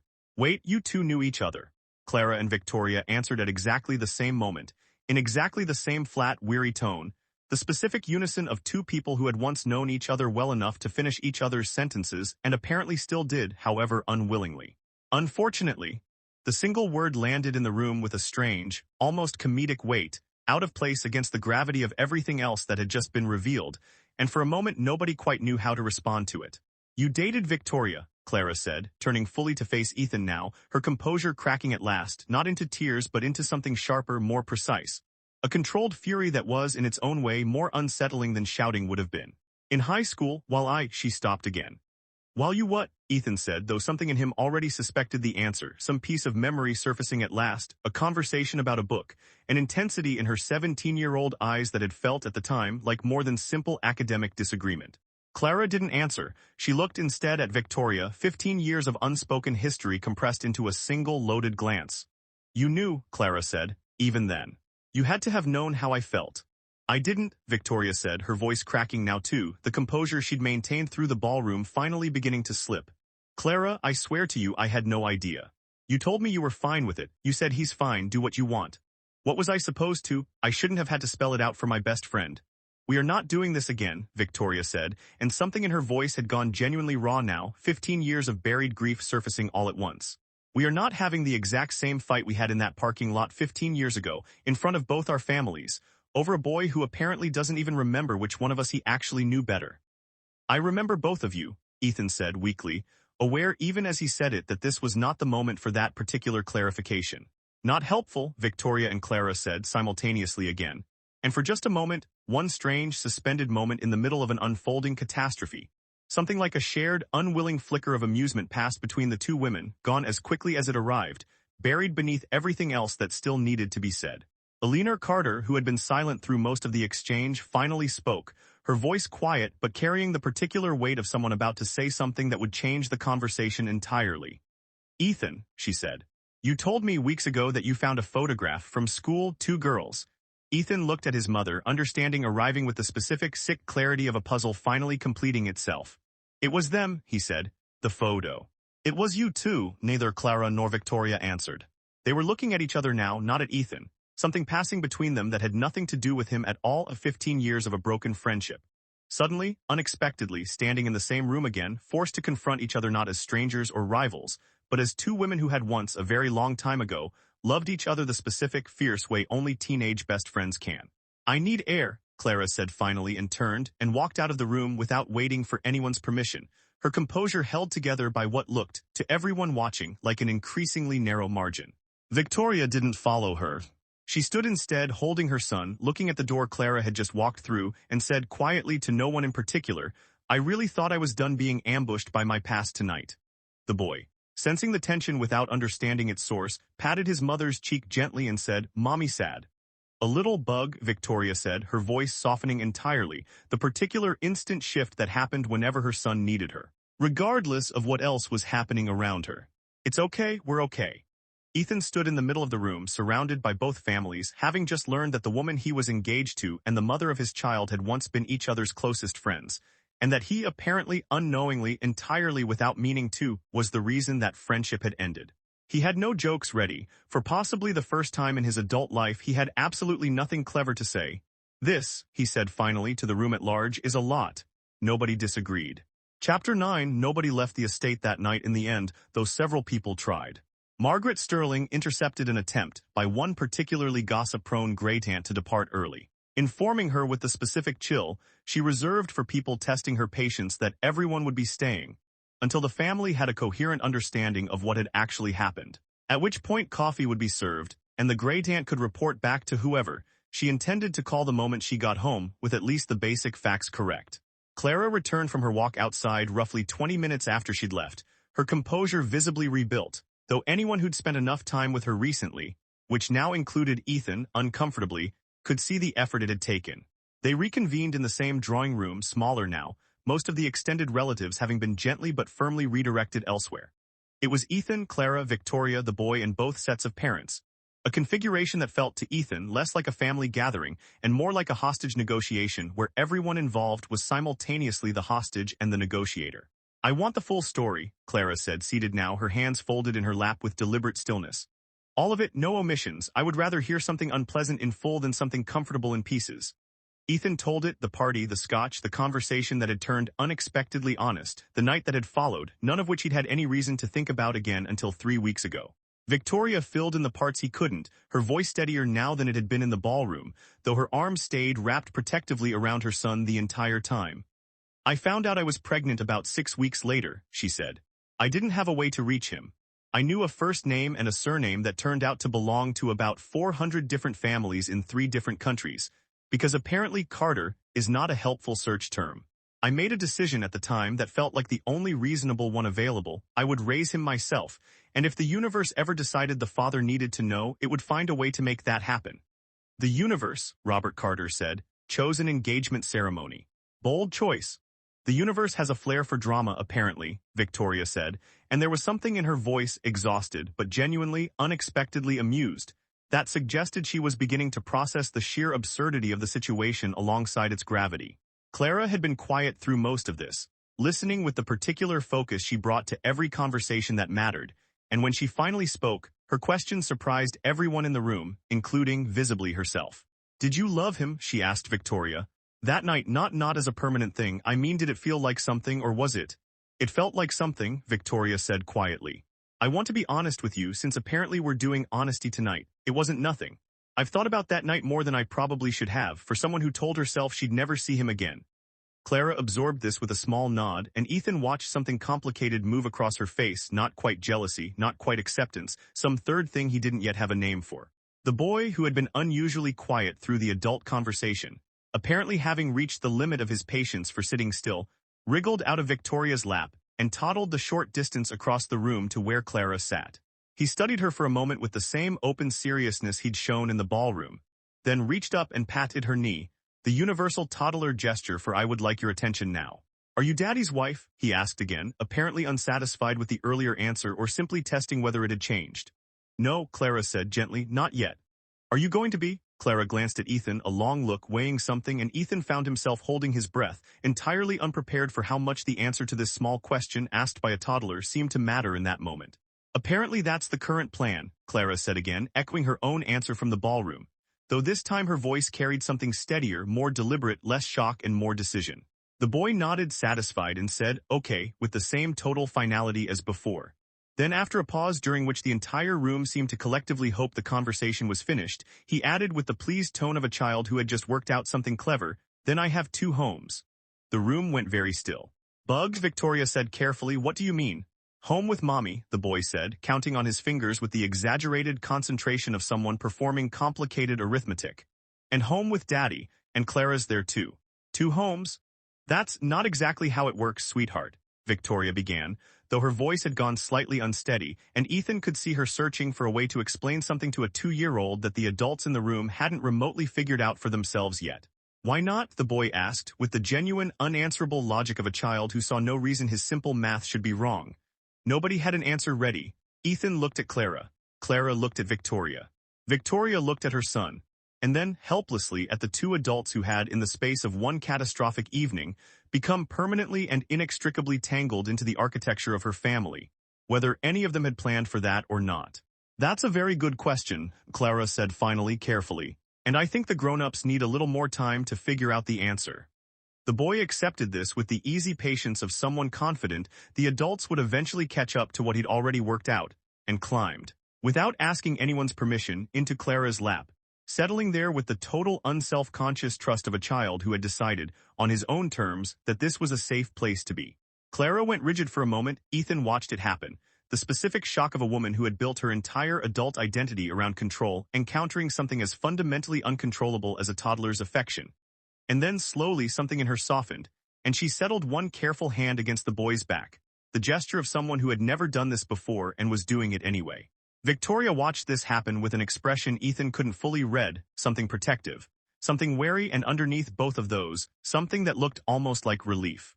"I think," Margaret Sterling said, breaking the silence that had settled over the room, "we should all agree to reconvene tomorrow, once everyone's had time to sleep, and figure out what happens next with slightly less adrenaline in the room." Nobody argued. Nobody, in truth, had the energy left to argue about anything. The boy, still settled in Clara's lap, yawned enormously, the specific full-body yawn of a small child whose bedtime had been significantly and catastrophically exceeded. And Clara looked down at him with an expression Ethan hadn't seen on her face before, something unguarded, something real, entirely separate from the composed CEO the world generally saw. "I think someone needs to go to bed," Clara said quietly. "Home," the boy mumbled, already half asleep. "Yes," Clara agreed. "Home," she didn't specify which one. Nobody in that moment had the heart to ask her to. Chapter 10, the slightly less adrenaline meeting Margaret had promised took place 3 days later, at the Carter family home, and achieved, by Ethan's count, roughly 0% less adrenaline than the original catastrophe. It had been billed as a small gathering: Ethan, his parents, Clara, Victoria, and Leo. A chance to establish some basic understanding of how the coming weeks and months were going to function before anyone made further public appearances together. Victoria's parents had been invited as a courtesy, more formality than expectation, given that nobody anticipated they'd actually attend on 3 days' notice. Victoria's father attended anyway. Ethan hadn't met him before. He arrived precisely on time. A tall man with an immaculately maintained beard and the specific bearing of someone who had spent decades in rooms where being underestimated was a tactical advantage he intended to keep. And he shook Ethan's hand with a grip that communicated, without a single word being exchanged, exactly how he currently felt about the situation. "Marcus Vale," he said, "you'll forgive me if I withhold the pleasantries. I've had 3 days to think about this and I still haven't landed on any." "That's fair," Ethan said, deciding correctly that agreeing was his safest available option. The meeting began in the Carters' formal sitting room. Everyone arranged with the careful, deliberate distance of people who weren't yet sure how close proximity was appropriate.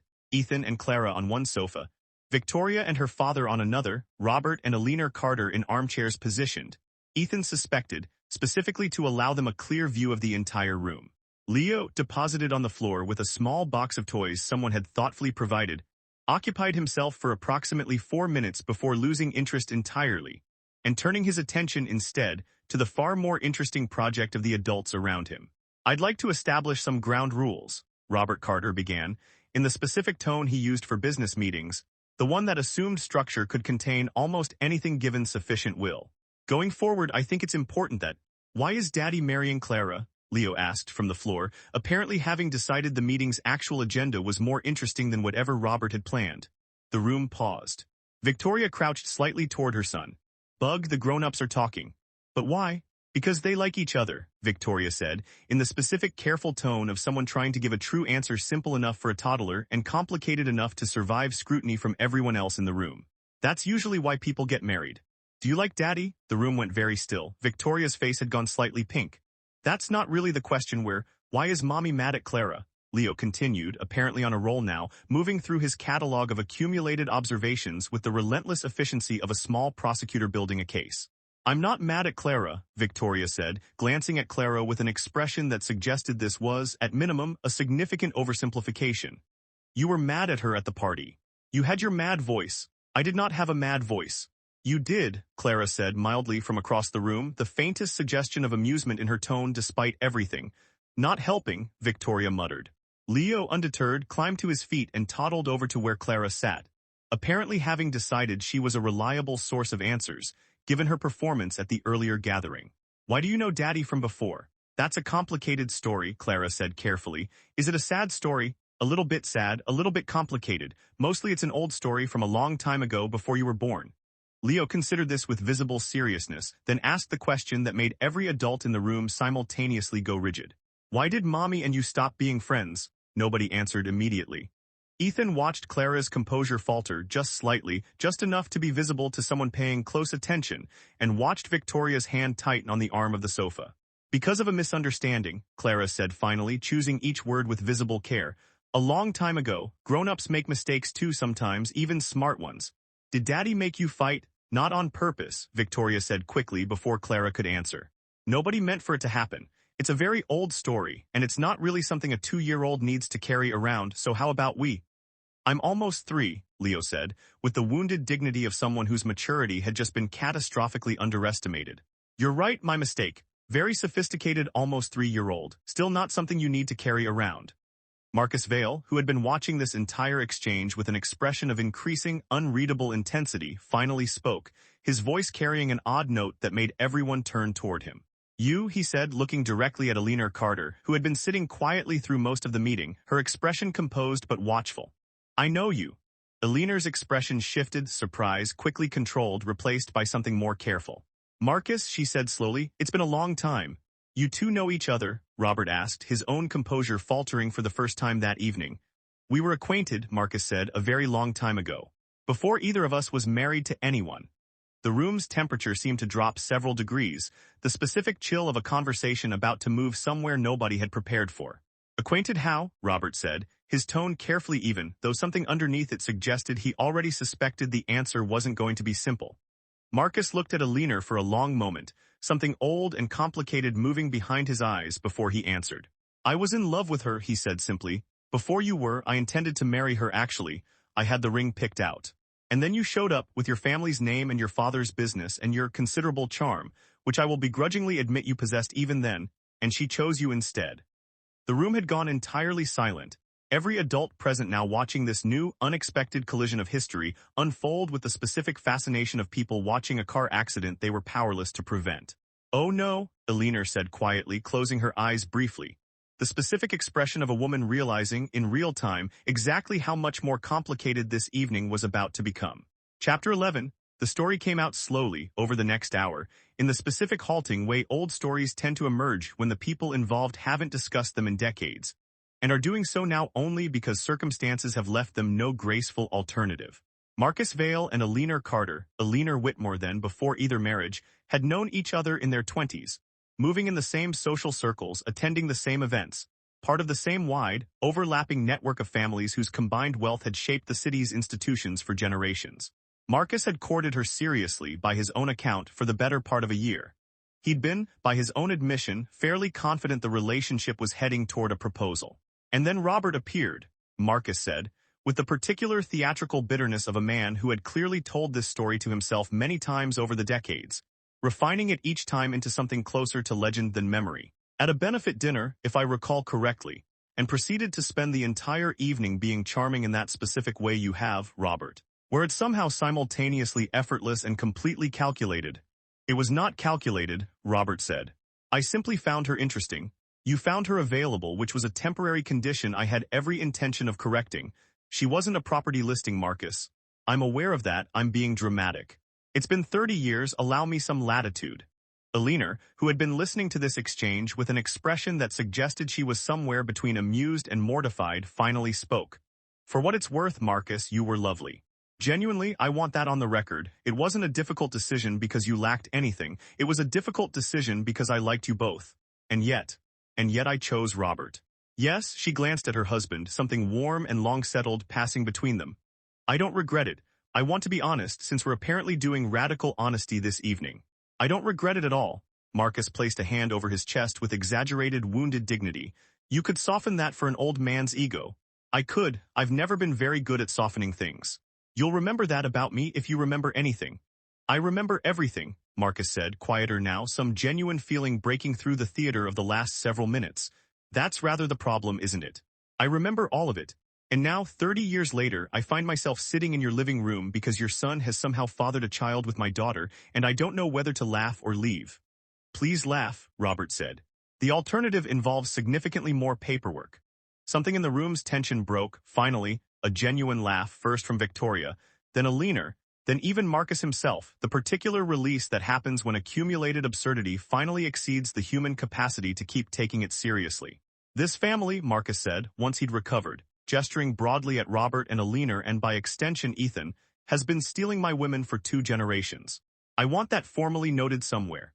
Your daughter was never mine to steal, Robert said, though there was warmth in it now, the specific warmth of 2 men who had just discovered, unexpectedly, that they had more shared history than either had realized. She made her own choices. Exactly, Marcus said, pointing at Ethan with theatrical accusation. And look what happened as a result, a grandson I didn't know about for 2 years. An engagement scandal that's going to be the subject of gossip at every dinner party in this city for the next decade. I ask you, Robert, I ask you plainly, was this necessary? I would remind you, Robert said, that you're describing your own grandson as an inconvenience in front of the child's father and grandmother. Marcus's expression softened immediately, genuine affection replacing the theatrical outrage. He's not an inconvenience. He's the best thing that's happened to this family in a decade, and I'll fight anyone who suggests otherwise, including myself 30 seconds ago. He looked toward Leo, who had wandered back over to investigate his grandfather's very interesting pocket watch. Come here, you absurd little disaster. Tell your grandfather what you did at the engagement party. I said, Daddy, Leo reported with obvious pride. You certainly did, very disruptive. Excellent work. Eleanor watched this exchange with an expression that had gone gradually from wariness to something gentler, something closer to affection, and when Marcus finally looked back up at her, something unspoken passed between two people who had once decades ago imagined an entirely different life together and had instead ended up here, in-laws by the strangest possible route, bound together by a grandson neither of them had seen coming. Did you ever regret it? Marcus asked, his voice quieter now, genuinely curious rather than performing for the room. Choosing him? Eleanor glanced at Robert, 30 years of marriage compressed into a single, unhesitating look. Not once, she said. Marcus placed a hand over his heart again, though this time the wound behind the gesture seemed at least partially genuine. You could have lied to spare an old man's feelings. I told you, Eleanor said, not unkindly. I've never been very good at softening things.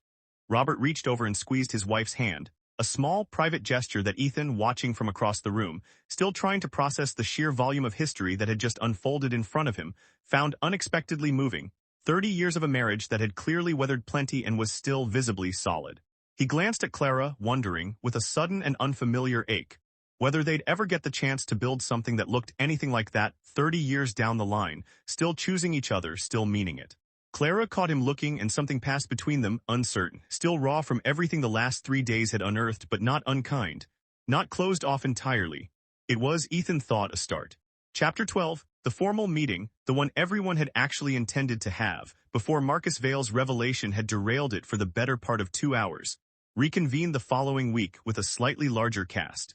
Margaret Sterling and her husband had joined, along with Victoria's mother, a sharp, observant woman named Diane who had said almost nothing throughout the entire preceding chaos, and gave every impression of a woman who missed nothing, and was simply waiting for the correct moment to deploy that observation. I have a question, Clara said early in the proceedings, her tone carrying an edge that suggested it had been building for several days. She was looking at her mother. Did you know about Ethan, about Victoria, about any of this? Margaret's composure, usually flawless, wavered just slightly. I knew there had been some kind of falling out between you and Victoria in school. I didn't know the specifics. You never told me, Clara. I didn't tell you because it was humiliating, and because by the time I was ready to talk about anything, you were already 3 years into planning an arranged marriage for me with a boy I had no idea was connected to any of it. I couldn't have known that, Clara. Nobody knew that. The connection is genuinely extraordinary, the kind of coincidence you couldn't have engineered if you tried. Somebody should have asked more questions, Clara said, though the heat in her voice had already begun to cool, the accusation losing some of its force as she recognized visibly that there was no one reasonable to actually direct it at. Diane Vale, who had been quietly observing the exchange, finally spoke, her voice cutting through the tension with the specific precision of someone who had clearly been waiting for the right opening. For what it's worth, Clara, your mother and I have known each other socially for over a decade. Neither of us had any idea our children had a shared history. If it helps, the universe appears to specialize in exactly this kind of catastrophe, and none of us are equipped to have prevented it. That's oddly comforting, Clara admitted. I have my moments. Leo, who had been playing quietly in the corner of the room with a set of blocks someone had again optimistically provided, wandered over to Eleanor and tugged at her sleeve. Grandma, he said with total confidence, apparently having decided sometime in the last week that this was simply her designation now. Eleanor's face lit up despite the tension in the room. Yes, darling, can I have juice? Of course you can. She scooped him up with the easy practice of someone who had clearly already fallen entirely for this small, chaotic addition to the family, and carried him toward the kitchen, the rest of the room watching with a mixture of exhaustion and reluctant fondness. He returned a few minutes later, juice cup in hand, and made a beeline for Clara, climbing into her lap with the same unself-conscious confidence he'd shown at the first family meeting. Auntie, he said, testing the word out, looking up at her for confirmation. Clara blinked. Yes, I suppose I am in a manner of speaking. He seemed satisfied with this, took a long drink of his juice, and then looked up at her again with the particular expression of a child working through a new and interesting idea.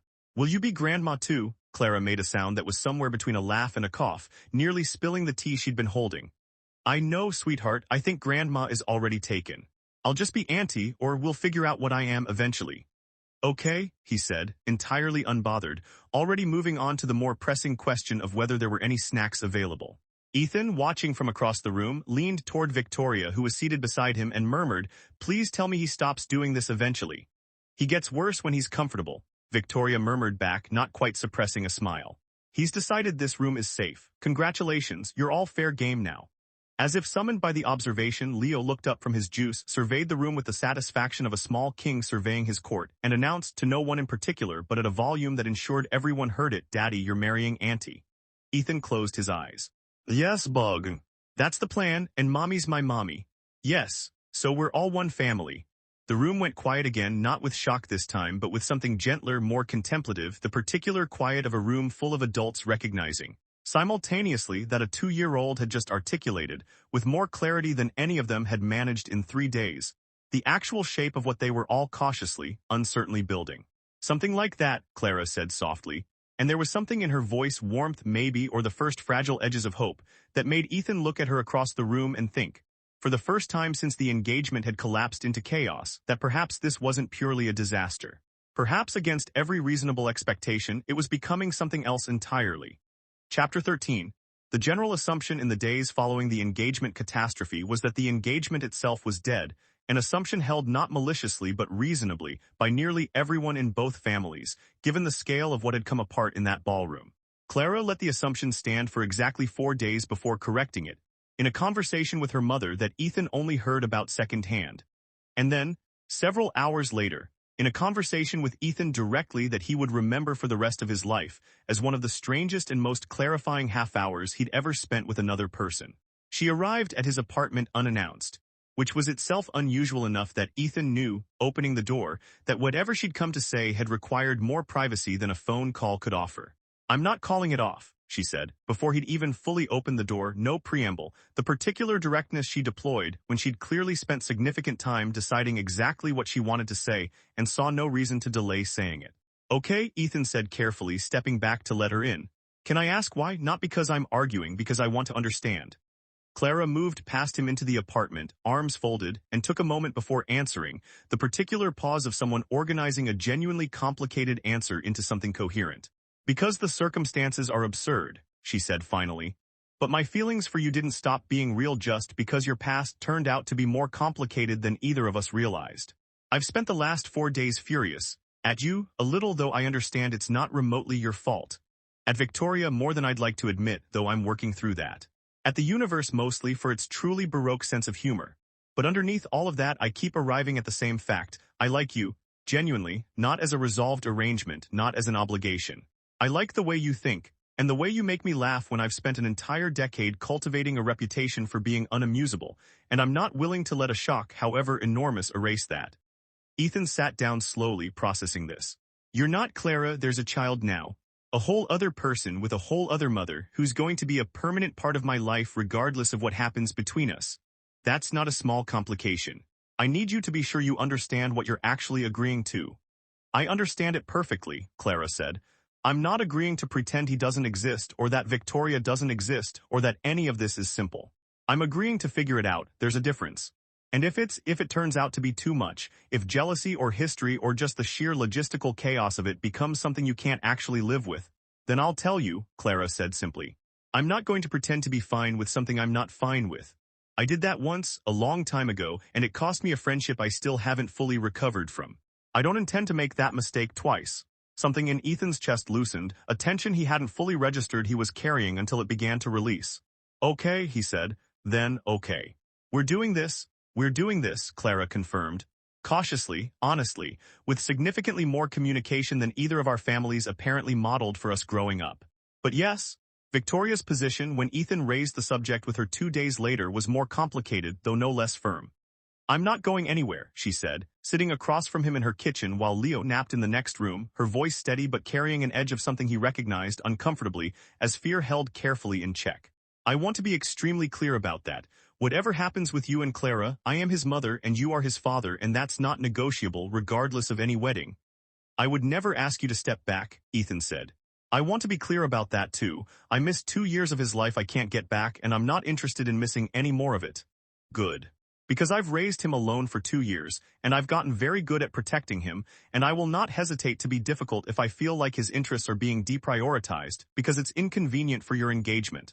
Understood. And I won't pretend I'm thrilled about the general shape of this situation.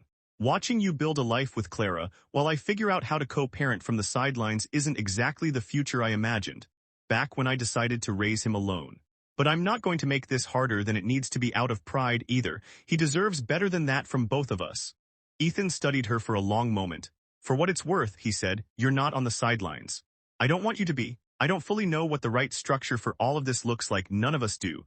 We're inventing it as we go, but I know I don't want you standing outside whatever this becomes, watching from a distance. That's not fair to you, and it's not fair to him. Something in Victoria's expression shifted, guarded warmth breaking through the careful composure she'd maintained through the entire conversation.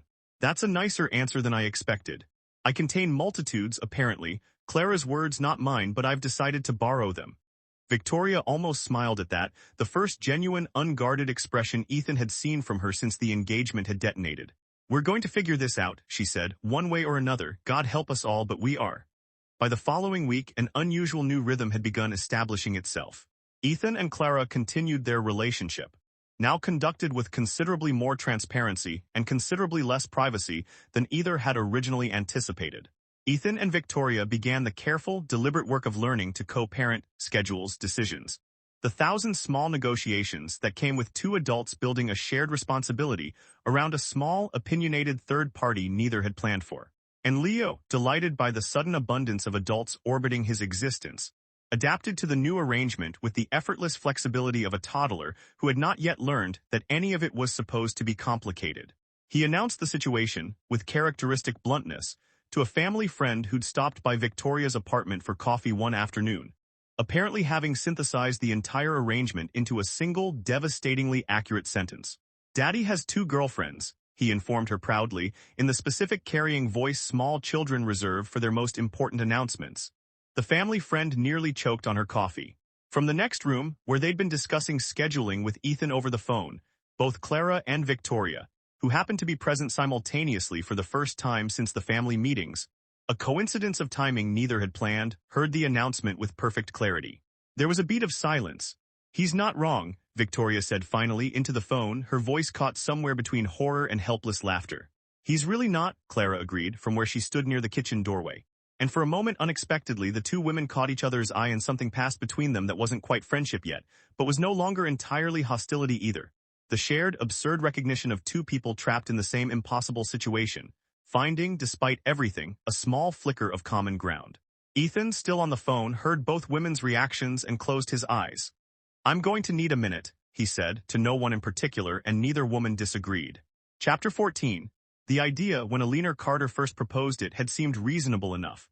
The 3 adults, Ethan, Clara, and Victoria, would spend a long weekend together at the Carter family's lake house, ostensibly to give everyone space to build familiarity outside the pressure of formal family meetings and scandal-adjacent social events.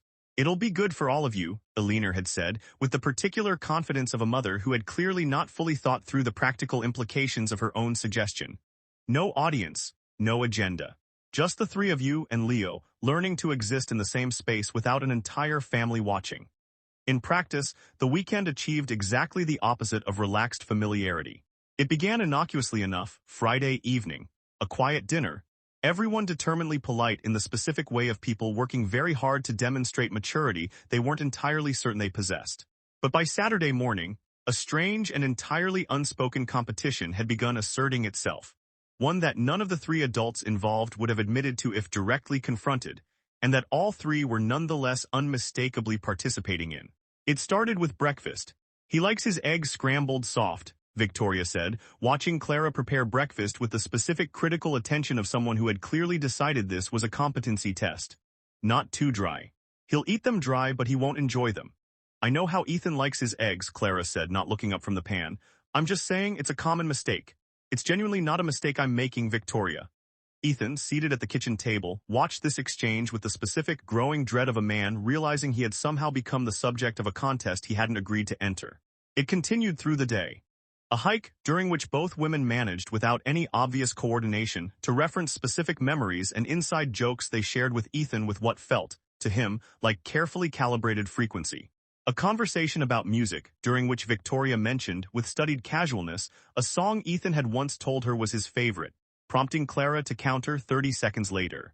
With a different song, Ethan had told her the same thing about at a different point, which led to an awkward silence, during which Ethan was forced to admit that he had, apparently, told two different women the same lie about the same superlative on two separate occasions. "You don't actually have a favorite song, do you?" Clara said, with the specific flat delivery that meant she found the situation both irritating and, despite herself, funny. "I panic during small talk," Ethan admitted. "It's a character flaw, I've been working on it." Clearly. By Saturday evening, the unspoken competition had escalated to the point where Leo, perceptive in the specific way small children often are about tension adults believe they're successfully concealing, had begun watching the two women with visible fascination, apparently sensing, even without understanding the specifics, that something interesting was happening between them. It came to a head after dinner, when Leo, seated in Clara's lap while the adults lingered over coffee, looked up at her with the particular unguarded openness he brought to his most devastating observations, and said conversationally as though reporting the weather, "Mommy kisses Daddy when you're not here." The room went very still.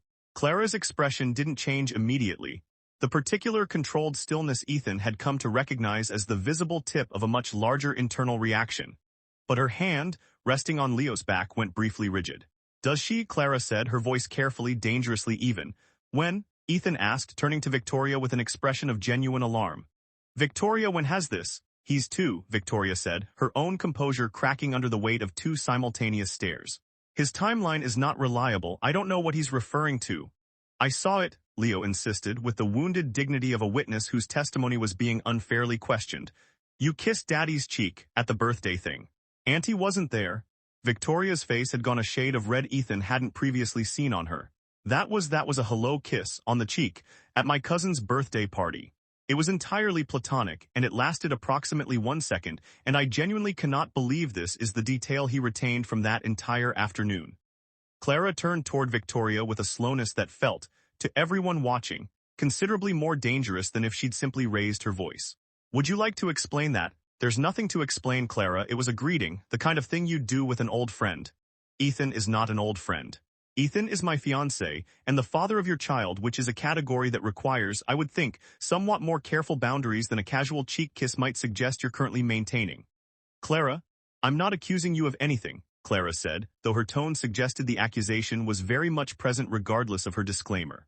"I'm asking a reasonable question about a piece of information I just learned exists, from a 2-year-old, which is not, generally speaking, how I prefer to receive important information about my own relationship." Ethan, caught directly between the two of them, opened his mouth to attempt some kind of mediating statement, and found to his own considerable frustration that he had nothing useful to offer. Leo, sensing the tension had reached a level beyond his current interest, wriggled out of Clara's lap and returned to his blocks, entirely unbothered by the small crisis he'd just detonated, leaving the three adults to sort through the wreckage of a conversation none of them had chosen to have. "This weekend," Victoria said finally into the silence, "was supposed to help." "It's certainly done something," Clara agreed dryly, and for a moment, despite everything, the tension, the unresolved question, the general sense that the weekend had gone catastrophically off script, something flickered between the two women that looked, unmistakably, like shared, exhausted amusement at the sheer absurdity of their own situation. Chapter 15. It was Clara who suggested the conversation, 3 days after the lake house weekend had ended in a tension nobody had fully resolved. Calling Victoria directly rather than routing the request through Ethan, which Victoria noted, when she arrived at the small cafe Clara had chosen, as a meaningful shift in itself. "You called me instead of having Ethan arrange it," Victoria said, sliding into the seat across from Clara. "That's new. I decided this conversation doesn't actually involve him," Clara said. "Not really. Whatever's unresolved between us predates him by several years. I think it's time we address that directly, instead of letting it leak out sideways every time we're in the same room." Victoria studied her for a long moment, something wary and hopeful moving simultaneously behind her expression. "Okay," she said finally, "where do you want to start?" "High school," Clara said. "The actual thing, not the version we've both been carrying around for 15 years, edited by time and hurt feelings into something simpler than it actually was." Victoria exhaled slowly, wrapping both hands around her coffee cup. I never understood how deeply you felt about him, she said. I want to say that first because I think it's the actual center of everything that happened, and I don't think I've ever said it to you directly. I knew you liked him, I wasn't blind, but I genuinely believed it was a passing thing. A crush. I had no idea it went as deep as it apparently did because you told me explicitly that you were fine with it. I lied, Clara said simply. I want to own that. I lied because I was 17 and too proud to admit I wanted something and risk you having it instead of me. Or worse, risk you deciding I couldn't have it even if I asked. It felt safer to pretend indifference than to risk the vulnerability of actually saying what I wanted. That's Clara, that's an enormous thing to have carried alone for 15 years. I'm aware. I've had considerable time to reflect on it. Something dry crept into Clara's tone, the specific defense mechanism she deployed when a conversation risked becoming more emotionally exposed than she was fully comfortable with. The point is, I've spent 15 years believing you betrayed me, that you knew and did it anyway out of some kind of casual cruelty or competitive impulse. And I'm beginning to understand that isn't actually what happened. What happened is that I never gave you the information you needed to make a different choice, and then punished you for a decision made in the dark. Victoria was quiet for a moment, processing this. I want to apologize properly, she said finally. Not the 15 years late version mumbled through gritted teeth because circumstances forced us into the same room. A real one. I'm sorry, Clara. I'm sorry I didn't notice sooner. I'm sorry I didn't ask more questions when you went quiet whenever he was around. Because in hindsight that was obviously significant and I was too caught up in my own excitement to actually pay attention. And I'm sorry that when you finally told me the truth, in that parking lot, I responded with defensiveness instead of actually hearing you. Clara didn't answer immediately. She looked down at her own coffee, turning the cup slowly, and when she spoke again, her voice had lost some of its careful control. I don't know how to just accept that and have it fix everything, she said. I want to be honest about that too. 15 years is a long time to build a version of a story that makes you the wronged party. I'm not sure I know how to let that story go, even now, even hearing an apology I've apparently wanted for 15 years without admitting it to myself. I'm not asking you to fix it today, Victoria said. I don't think either of us is capable of that, honestly, no matter how much either of us might want it. I'm just asking you to know that I mean it. Whatever we build from here, and I do want to build something, Clara, for what it's worth. Not just because of Ethan or Leo, but because I've missed you genuinely. More than I think I let myself admit until you were standing in front of me again. It starts with me actually meaning that apology. Something in Clara's expression shifted, not fully resolved, not fully healed, but softer. The particular loosening that happens when a wound that's been held rigid for a very long time is finally, carefully, allowed to be examined rather than defended. I missed you too, Clara admitted quietly, the words visibly costing her something to say. I want that on the record, whatever else is true. I missed you for years before I ever admitted it to myself. They sat with that for a moment, the specific silence of two people who had just crossed some significant distance without fully knowing how to navigate what came next. Can I ask you something, Clara said finally, that I'm not sure I actually want the answer to? You can ask. Do you still love him, Ethan? Not as the father of your son necessarily, though obviously that's part of it too. Do you have romantic feelings for him? Real ones that are still active? Victoria didn't answer right away. She looked down at her coffee, then back up at Clara, and when she finally spoke, she chose honesty over comfort, which Clara would later recognize as the exact moment their friendship began genuinely to rebuild itself. Yes, Victoria said. Clara absorbed this, nodding slowly, something complicated moving behind her carefully composed expression. I thought so, Clara said. I think I've thought so since the engagement, honestly. I just needed to hear you say it, rather than continue assuming it and letting the assumption fester into something worse. Does that change anything? Victoria asked, her voice carrying genuine uncertainty now, the fear underneath it visible for the first time. I don't know yet, Clara admitted. I know it doesn't mean I'm calling off the engagement if that's what you're asking. I know it doesn't mean I'm going to pretend I don't have feelings of my own that are just as real. But I think pretending we're not both standing in the same complicated position isn't going to serve any of us. I'd rather know the truth and figure out what to do with it than keep building this relationship on careful omissions. I've had enough of those to last a lifetime. Victoria reached across the table, an impulsive gesture, and took Clara's hand, the first deliberate physical contact either woman had initiated since the engagement had collapsed weeks earlier. For what it's worth, she said, I'm scared too. I'm not trying to take anything from you, Clara. I never was, not even 15 years ago, whatever it looked like from where you were standing. I just want my son to have his father, and I don't even fully know what I want beyond that, if I'm honest. I haven't let myself examine it too closely. Maybe we should examine it together, Clara said, instead of both separately pretending we're fine. Victoria squeezed her hand. I'd like that, she said. I think I've wanted exactly that, honestly, since the moment I walked back into that ballroom and saw you standing there. Neither woman had an answer yet for what came next. But something had shifted between them, in that small cafe, over 2 cooling cups of coffee. Not a resolution, not yet. But the first real foundation either of them had built toward one in 15 years. Chapter 16. By the time the second month of the arrangement had passed, Ethan had reached a particular kind of exhaustion he hadn't previously known existed, not physical, though the constant travel between his own apartment. Victoria's and Clara's contributed to that too, but a deeper, more corrosive tiredness that came from feeling, almost constantly, like the fixed point around which 2 other people's unresolved anxieties orbited. It came to a head on an unremarkable Tuesday evening, during what was meant to be a simple dinner. The 3 of them, no Leo. An attempt at the kind of adult conversation that had been increasingly rare given how much of their shared time revolved around a very young, very opinionated third party. The conversation had started reasonably enough, and had devolved within 20 minutes into a familiar pattern, Victoria raising a scheduling concern, Clara responding with a suggestion that Victoria interpreted as a subtle critique of her parenting, Clara clarifying that it hadn't been intended that way, Victoria not entirely believing the clarification. The whole exchange conducted with careful, polite tension that never quite escalated into open conflict, but never fully resolved either. Ethan set down his fork. I need to say something, he said, and I need both of you to actually let me finish before responding, because I've been trying to find a moment to say this for weeks and I keep losing my nerve. Both women went quiet, something in his tone apparently registering as significant enough to warrant actual attention. I love you both, he said, and the directness of the statement, delivered without any of his usual deflecting humor, seemed to land with unusual weight.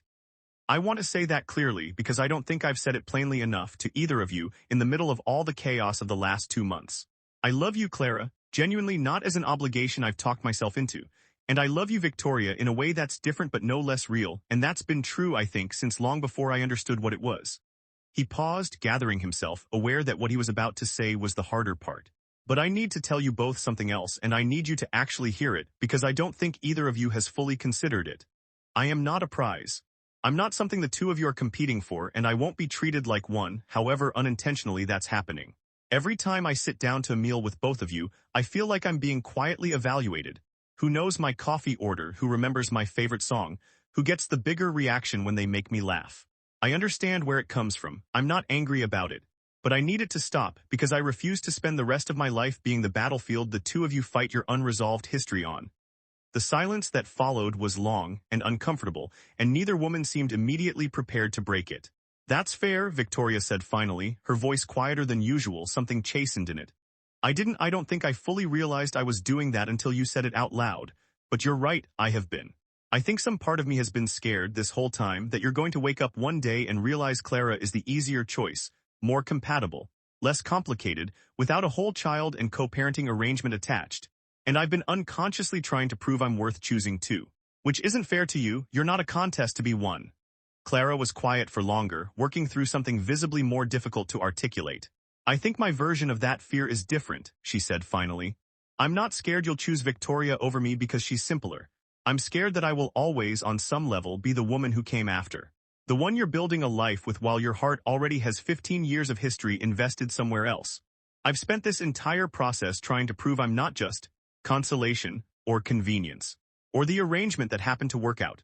And I think that fear has made me sharper than I need to be with Victoria in ways that aren't actually about her at all. Ethan looked between them, something in his chest loosening at the honesty finally being spoken aloud, months of unspoken tension finally given air. Neither of you is a consolation prize, he said. And neither of you is competing against the other for some finite amount of love I have available to give. That's not how any of this actually works, at least not for me. I don't love you less because I love her. I'm not choosing between you in the way either of you seems to be bracing for. He paused, aware that the next part was going to be harder to say, and equally aware that it needed saying. I don't actually know what the eventual shape of this is supposed to look like. I don't have a clean answer for what happens next, structurally, logistically, in front of 100 more curious relatives and journalists, and whoever else is inevitably going to have opinions. But I know I'm not interested in choosing one of you at the expense of the other if there's any way to avoid that. And I know I can't build anything real with either of you while you're both quietly terrified of losing something you haven't even lost yet. Victoria wiped unexpectedly at her eyes. This is a lot for a Tuesday, she said, half laughing, the tension breaking slightly. Everything about this situation has been a lot, Clara said, since the moment a toddler pointed at you across a ballroom. I think we've simply adjusted our baseline for what counts as a manageable Tuesday. Ethan reached across the table, taking both their hands, an impulsive gesture that surprised even him. Then stop fighting me, he said quietly, meaning it as much as he'd meant anything in months. Both of you. Stop treating every interaction like a competition you're afraid of losing, and start actually talking to each other. The way I think you both, somewhere underneath all of this, actually want to. Clara and Victoria looked at each other across the table, something unspoken passing between them, not full resolution, not yet, but a genuine step toward it. The specific fragile beginning of two people choosing, deliberately, to stop being afraid of each other. Okay, Victoria said finally. Okay, Clara echoed. Ethan exhaled, releasing a tension he hadn't fully realized he'd been carrying for weeks. Okay, he agreed. Good, can we finish dinner now? I would genuinely like to eat a meal without it turning into group therapy. Despite everything, both women laughed the same laugh, almost startled and real, and for the first time in weeks, dinner continued without a single undercurrent of unspoken competition beneath it. Chapter 17, Leo's third birthday arrived 6 weeks later, and the planning of it managed to become, almost immediately, its own small diplomatic crisis, given that it required, for the first time, all three families, Carter, Sterling, and Vale, to occupy the same space for an entire afternoon with no adult conflict to distract from the central, unavoidable reality of a small boy turning 3. The party was held at Victoria's parents' home, a compromise location that satisfied nobody's specific preference and therefore, by the strange calculus of family diplomacy, satisfied everyone equally. It began well enough.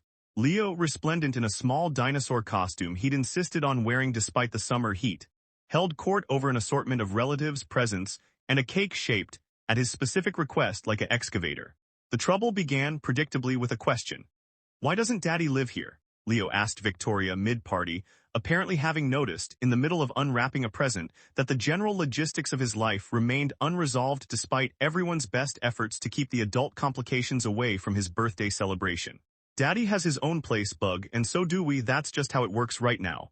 Why? Because that's the arrangement that makes sense for now. Open your present. He opened it, a toy truck, greeted with the appropriate enthusiasm, but the question had apparently lodged somewhere, because 10 minutes later he was tugging at Clara's dress, having spotted the ring on her finger, which he'd apparently been cataloging with the specific, relentless attention children bring to interesting new details. Are you my stepmother? He asked, the word clearly recently learned and deployed with evident pride at having remembered it correctly. Clara, caught mid-conversation with Margaret Sterling, blinked. Not exactly, sweetheart. Not yet, at least. That's a word for after your daddy and I get married. Is Mommy your first wife? Mommy isn't my wife at all, actually. Mommy is Daddy's, Mommy is Leo's mommy, and Daddy's very good friend, and I'm going to be Daddy's wife.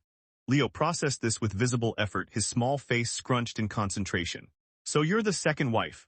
I suppose, in a manner of speaking, though it's a bit more complicated than that particular framing suggests. Is Mommy sad she's not the wife? The question landed across the party with unfortunate clarity. Several nearby relatives having clearly heard it, conversations pausing mid-sentence, all attention swiveling toward Victoria, who had been standing close enough to hear the entire exchange, and had gone rigid with the specific mortification of a mother watching her child ask, at a public birthday party, the exact question she'd spent months carefully avoiding examining herself.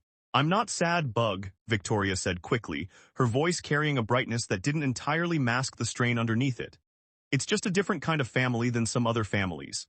That doesn't make it a sad thing.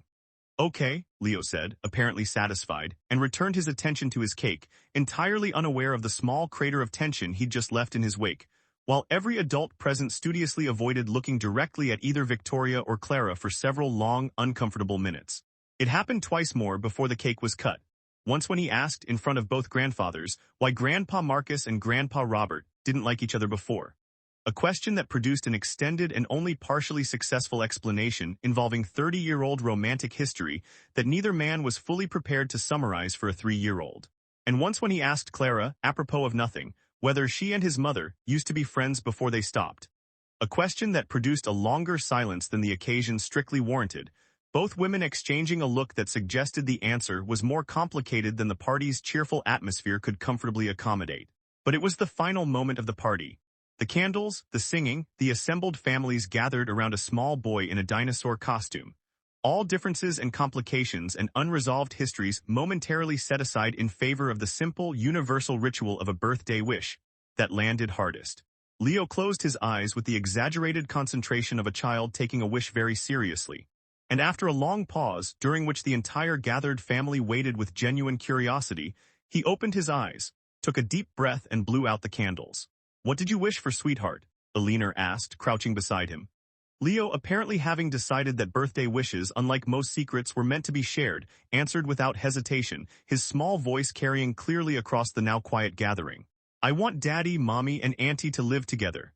The silence that followed was total, not the tense, uncomfortable silence of the party's earlier interruptions, but something else quieter, heavier. Every adult present suddenly, and simultaneously confronting the plain, unfiltered clarity of what a 3-year-old actually wanted.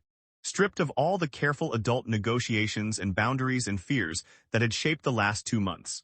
Ethan looked at Clara. Clara looked at Victoria. Victoria looked at her son, tears suddenly and unexpectedly bright in her eyes, and for a long moment nobody spoke at all, the entire assembled weight of 3 families' complicated history hanging in the space left behind by one small boy's simple, devastating honesty. Chapter 18. The days following Leo's birthday party passed differently than the weeks before them had. Nobody addressed the wish directly, not immediately, not in the raw, unprepared aftermath of a 3-year-old's unfiltered honesty landing in the middle of a family gathering. But it sat with all 3 adults in the way certain truths do once spoken aloud. Impossible to fully unhear, impossible to return to the comfortable ambiguity that had existed before. Ethan found himself thinking about it constantly, during work, during the drive between Clara's apartment and Victoria's, during the increasingly rare quiet moments when he wasn't actively managing some logistical or emotional complication of his newly expanded family. He kept returning to the same basic, uncomfortable question. What exactly were they building? A traditional marriage, with Victoria and Leo existing as a permanent, complicated adjacent relationship. A co-parenting arrangement dressed up in enough careful boundaries that nobody had to examine what everyone in the family already seemed to understand. That his feelings for both women were real, and neither was going anywhere, and pretending otherwise served no one. He raised it with his father first, mostly because Robert Carter was, despite his general reserve, the person in Ethan's life most likely to offer a genuinely useful perspective without excessive emotional commentary attached. "What do you actually want?" Robert asked, over a drink on the Carter's terrace, "stripped of what you think is expected or proper or manageable. What do you actually want, Ethan?" Ethan considered the question longer than he'd expected to need. "I want them both," he said finally, admitting it aloud for the first time, even to himself. "Not in some, I don't mean it in a shallow way, like I'm trying to have my cake and eat it too. I mean I love Clara genuinely, in a way I didn't expect to and am fully committed to. And I love Victoria too, differently but no less real, and I have for longer than I let myself admit. And I don't think either of those feelings has to cancel the other out. I think I've just never had a framework for what a life that honors both of those things honestly is actually supposed to look like." "Then build one," Robert said simply. "You're not required to inherit a framework from anyone else's marriage, Ethan. Your mother and I built ours according to rules nobody else was using either, once upon a time. Not this unconventional, granted, but nobody handed us a manual.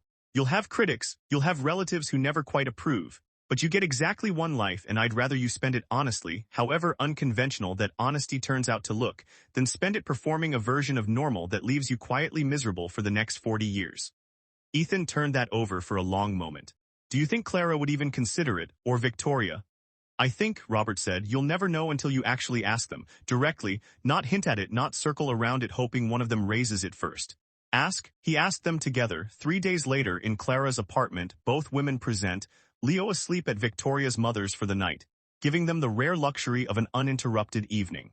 "I want to propose something," Ethan said. Once they'd finished dinner, his nerves considerably more present than he'd expected them to be given how many times he'd rehearsed this conversation in his head. "And I want you both to actually hear the whole thing before reacting, because I know how it's going to sound at first, and I need you to let me finish." Clara set down her wine glass. Victoria folded her arms, a posture that could have meant defensiveness or simple attentiveness, and Ethan genuinely couldn't tell which. "I don't want a secret arrangement," he said. "I don't want to marry Clara and have Victoria exist as some quiet, unspoken complication everyone pretends is simpler than it is. And I don't want Victoria to feel like she's on the outside of whatever family we're building, watching from a careful distance, because that's the arrangement that's easiest for everyone else to explain at dinner parties. I want us to actually define, honestly, openly, what we mean to each other, the three of us, instead of building something around a framework that was never designed to hold what we actually have. Clara's expression had gone very still, the particular composed stillness she deployed when she was processing something significant and hadn't yet decided how to respond. "What are you actually proposing?" she said carefully. "Specifically, I'd rather not guess." "I don't fully know the specifics," Ethan admitted. "I'm not going to pretend I've mapped out some perfect structure. But I know I don't want to choose between you. I know I love you both differently but genuinely, and I know Leo deserves a family that isn't built on careful omissions and separate, competing households pretending not to be connected. I want us to build something honest. Whatever that ends up looking like, however unconventional, however much explaining it requires to people who won't understand it, I'd rather have that than a conventional arrangement built on a lie of omission." The silence that followed was long. Victoria was the first to speak, her voice careful, testing the ground before committing to it fully. "You're asking us to what exactly? Share you? I need you to understand how strange that sounds said aloud, however much sense it makes emotionally. I'm asking us to stop pretending the situation is simpler than it is," Ethan said. "I'm not asking either of you to accept less than you deserve. If this doesn't work, if it's not something either of you can genuinely build a life around, I need to know that too, and I'll respect it completely. But I'd rather ask the honest question than keep managing an arrangement that's slowly making all three of us miserable trying to force it into a shape it was never going to fit." Clara was quiet for a long moment, turning her wine glass slowly, working through something visibly complicated. "If we're going to do something this ridiculous," she said finally, her tone dry but not dismissive, "we're doing it properly. Not as some ambiguous, undefined arrangement nobody's willing to name honestly. If this is what we're building, it deserves the same seriousness as any other commitment.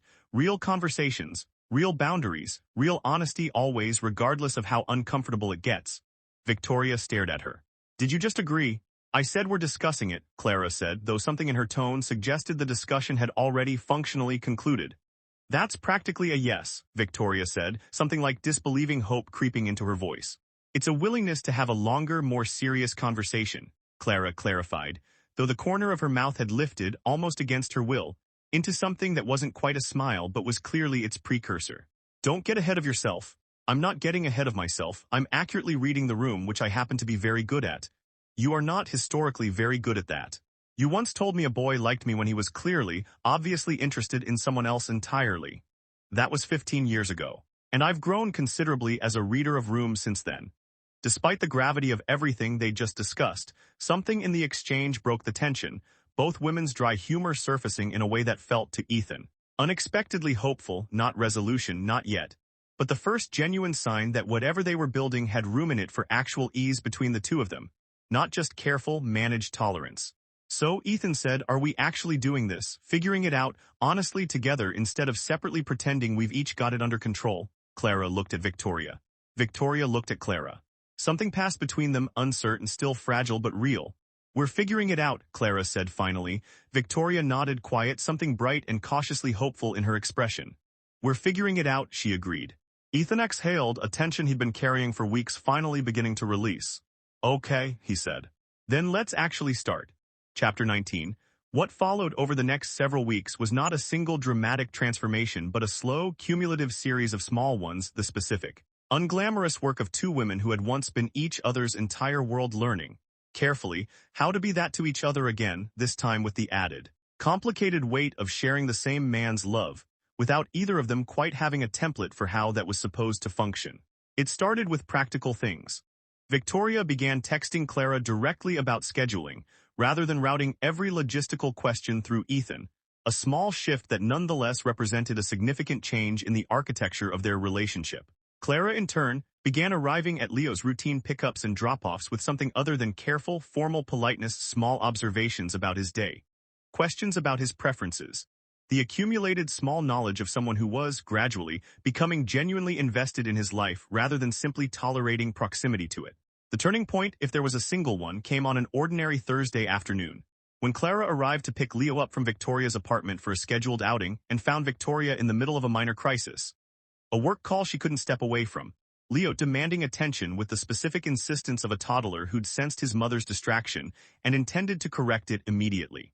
Clara, without being asked, simply took over scooping Leo up, redirecting his attention with an ease that surprised even her, giving Victoria the space to finish her call uninterrupted. "Thank you," Victoria said afterward genuinely once the call had ended. "I mean that, you didn't have to do that."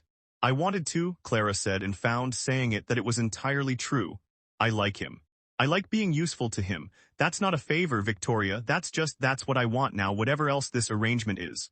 Something shifted in Victoria's expression, warm and slightly overwhelmed. "I keep waiting for this to feel strange," she admitted. "Watching you with him. I keep bracing for jealousy or competitiveness or some complicated feeling I don't have a name for, and instead it just feels good. Which honestly might be stranger than the alternative." "I've had the same experience," Clara admitted. "I spent the first month of this entire situation bracing for it to feel like a threat. Every time you and Ethan had an easy, familiar moment together, I cataloged it as evidence of something I should be worried about. And somewhere along the way, I stopped doing that. I don't know exactly when. I just noticed one day that I wasn't counting anymore." They sat with that for a moment, the specific quiet of two people recognizing together that something fundamental had shifted between them. "I've missed this," Victoria said quietly. "Not just the last few weeks, all of it, 15 years of it. I didn't let myself think about how much I missed you because it hurt too much to examine directly, but I did." "Every single year, me too," Clara admitted. "More than I think I've admitted to anyone, including myself." It became, over the following weeks, an actual friendship, not the careful, managed coexistence of two women sharing a complicated arrangement, but something genuinely reciprocal, built on the accumulated foundation of history that predated Ethan entirely, resurfacing now with the particular ease of something that had simply been dormant rather than destroyed. They began conspiring in small ways, the way old friends do, coordinating gifts for Leo, exchanging observations about Ethan, with the specific fond exasperation of two people who both, genuinely, loved him and found him equally ridiculous. The first time they jointly pranked him, an elaborate, coordinated effort involving a fake emergency phone call, and a strategically timed appearance of both women at his office within minutes of each other, designed purely to watch him panic before revealing the joke. Ethan arrived home that evening with the specific expression of a man who had just realized something genuinely alarming about the trajectory of his life. "What are you two planning?" he asked, finding Clara and Victoria sitting together in his kitchen, sharing a bottle of wine with the easy familiarity of people who'd been friends for years rather than weeks, both wearing matching expressions of barely suppressed amusement. "Nothing," Clara said entirely unconvincingly. "Absolutely nothing," Victoria agreed, equally unconvincingly. Ethan looked between them, understanding with a specific dawning horror that his two biggest sources of romantic and emotional complexity had somehow, over the course of a few short weeks, formed a genuine alliance. One that was, by every visible indication, going to be deployed against him with some regularity for the foreseeable future. "I'm doomed," he said, to no one in particular. "Completely," Clara agreed cheerfully. "Utterly," Victoria added, refilling both their glasses. And despite the specific, low-grade terror of watching two women who had once been unable to occupy the same room become close enough to jointly conspire against him, Ethan found, standing in his own kitchen watching them laugh together, that it was, without question, one of the best sights he'd seen in months. Chapter 20, wedding preparations began in earnest the following month, and brought with them an entirely new category of chaos. One that had less to do with romantic complications, and considerably more to do with the specific, absurd difficulty of coordinating three families with decades of tangled history into a single, cohesive event. The seating chart alone occupied an entire week of increasingly tense negotiations. "He cannot sit near my father," Marcus Vale informed Eleanor Carter during what was meant to be a routine planning session, gesturing at a place card bearing Robert Carter's name that had been positioned by an assistant with no awareness of the family's history directly across from his own. "Not because of any lingering ill will, you understand. Simply because I cannot be trusted not to make a joke about it, and your husband cannot be trusted not to respond, and the entire table will suffer for our combined lack of restraint." "He's your son-in-law's father," Eleanor pointed out.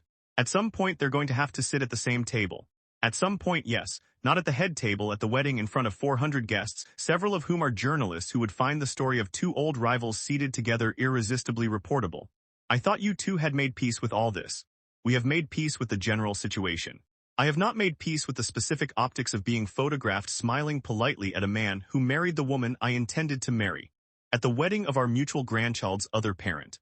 There are limits, Eleanor, despite herself, laughed. Fine, I'll move him. Though I want it noted that you've spent more energy on this seating arrangement than either of our children spent choosing their actual wedding date. Priorities, Marcus said solemnly, and Eleanor laughed again, the specific easy warmth of two people who had, over the preceding months, become genuinely fond of each other despite, or perhaps because of their complicated shared history. Clara, meanwhile, found herself unexpectedly protective of Victoria throughout the planning process, a shift that surprised her almost as much as it surprised everyone else observing it. When a wedding planner, unaware of the specific sensitivities involved, suggested that Victoria and Leo be seated at a distant table, given the circumstances, Clara intervened with a directness that left no room for negotiation. They'll be seated at the family table, Clara said, in the specific tone she reserved for board meetings where a decision had already been made and further discussion was simply a formality. Leo is the ring bearer. His mother sits with family. I don't see what circumstances you're referring to that would require otherwise. The planner wisely did not press the point. Victoria, hearing about the exchange secondhand, found Clara later that afternoon and hugged her, an unplanned, spontaneous gesture that surprised them both. You didn't have to do that, Victoria said. I wanted to, Clara said, echoing the same words she'd used weeks earlier and meaning them just as genuinely. Your family, Victoria. Whatever complicated shape this all takes, that part isn't up for negotiation as far as I'm concerned. Victoria's eyes had gone unexpectedly bright. 15 years ago I would have given anything to hear you say that. 15 years ago I would have given anything to mean it as easily as I do now, Clara said. We got here eventually, that's what matters. The protectiveness ran both directions. When a distant cousin made an ill-considered joke at Clara's expense about marrying a man with a ready-made family, implying some diminishment in Clara's position, it was Victoria who shut the comment down, her voice carrying an edge that left no ambiguity about where her loyalties currently stood. Clara isn't settling for anything, Victoria said, with a coolness that visibly startled the cousin. She's choosing an unconventional family because it's the honest one, which is considerably braver than anything most people manage. I'd think carefully before implying otherwise again. The cousin did not raise the subject a second time. Amid the diplomatic negotiations and defensive alliances, Leo had become entirely, gleefully obsessed with the wedding itself. A concept he understood only in broad strokes but had nonetheless decided was the most exciting development of his young life. Am I in the wedding? He asked, for what felt like the 100th time during a fitting for the small suit he'd be wearing as ring bearer. You're the most important part, Ethan told him, adjusting the tiny bow tie with the specific concentration of a man determined not to mess up a task this small and this important. You carry the rings, very serious job. I know, Grandma told me already. He considered this with visible pride for a moment before his attention, as it inevitably did, moved on to the next available question. Daddy, can Mommy marry you too? The question landed in the middle of the fitting room with a weight that made everyone present, Ethan, the tailor, Eleanor, who had accompanied them, go momentarily still. Ethan glanced instinctively toward the doorway, where Clara had just arrived to collect them for the next appointment, having apparently caught the tail end of the question. That's a complicated question, Bug, Ethan said carefully. Clara, in the doorway, exchanged a glance with Victoria, who had arrived just behind her, both women having heard enough of the question to understand exactly what had been asked. It's not entirely off the table, Clara said, surprising everyone in the room, including herself, with how easily the sentence emerged. No hesitation, no careful qualification, simply an honest acknowledgement of where things genuinely stood. Victoria's expression shifted into something startled, hopeful, uncertain all at once. Clara, I'm not saying it's decided, Clara clarified, though her tone remained steady, unbothered by the enormity of what she'd just half-admitted in front of a room full of witnesses. I'm saying it's not something I've ruled out. We've built something none of us anticipated, and I've stopped assuming the traditional shape is the only honest one available to us. Leo, satisfied with an answer he only partially understood, returned his attention to the mirror, admiring his tiny bow tie with evident pride, entirely unaware that he just prompted one of the more significant admissions of the entire engagement. Chapter 21, the conversation Clara had half started in the fitting room continued, more deliberately 3 days later, when Ethan gathered both women for what he described with uncharacteristic formality, as an actual conversation planned in advance about what we actually want the rest of this to look like. They met at the lake house, the same one that had hosted the disastrous competitive weekend months earlier. Chosen deliberately this time, Ethan explained, as a way of returning to a place that had once represented their unresolved tension and building something better there instead. I've been thinking about what Clara said, Ethan began once they were settled in the fitting room. About the traditional shape not being the only honest one available to us. I've been thinking about it for 3 days straight, actually, and I want to ask you both something directly instead of circling it further. He turned to Clara first. I want to marry you, he said. That hasn't changed, and it's not going to. I love you, and I want to build a life with you publicly, formally, in front of everyone who matters to us. Clara's expression softened, though she said nothing yet, sensing there was more. He turned to Victoria. And I want to ask you something too, he said, his voice steadier than he expected it to be, given the enormity of what he was about to say. Not instead of marrying Clara, alongside it. I want you to be part of this family formally, not as a complicated adjacent arrangement everyone tiptoes around, but as someone I'm genuinely committed to, the same way I'm committed to her. I don't have a traditional word for what I'm asking. I'm not sure one exists, but I want you to know clearly, unambiguously, that you're not a footnote to this. You never have been. Victoria's eyes had gone bright, her arms wrapped around herself in the specific posture of someone bracing against being hurt even while hoping desperately not to be. I need to say something, she said, her voice unsteady. Before I answer, I need you to understand I won't be someone's secret. I won't be the arrangement nobody quite explains to outsiders, the woman who exists on the margins of your real family while Clara gets the wedding and the public commitment and the actual title. If this is real, it has to be real all the way through, not a convenient shadow version of what Clara gets. You were never second, Ethan said, and something in the simple, unadorned directness of the statement seemed to reach her in a way more elaborate reassurance hadn't managed to. Not 3 years ago, not when I didn't even know you existed in my life the way you do now, and not now, knowing everything I know. I understand why you'd need to hear that stated plainly after everything. But it's true. You were never second. Something in Victoria finally, visibly, broke open, not into distress, but into relief, the particular release of someone who had been holding a fear so long she'd stopped noticing its weight until it finally lifted. Okay, she said, her voice thick. Okay, yes, I want this. Whatever shape it ends up taking, whatever we have to explain to whoever doesn't understand it, I want to actually be part of it instead of standing carefully outside the frame. Clara reached across the space between them and took Victoria's hand, a gesture that would have been unimaginable months earlier and now felt, to all three of them, entirely natural.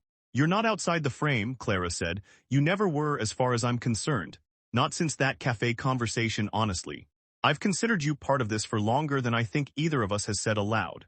For the first time since the engagement had detonated into chaos, the three of them sat together not as three people navigating a complicated, uncertain arrangement, but as something that finally, genuinely felt like a family, uncertain of its exact final shape, still figuring out the specifics but united at last, rather than merely coexisting.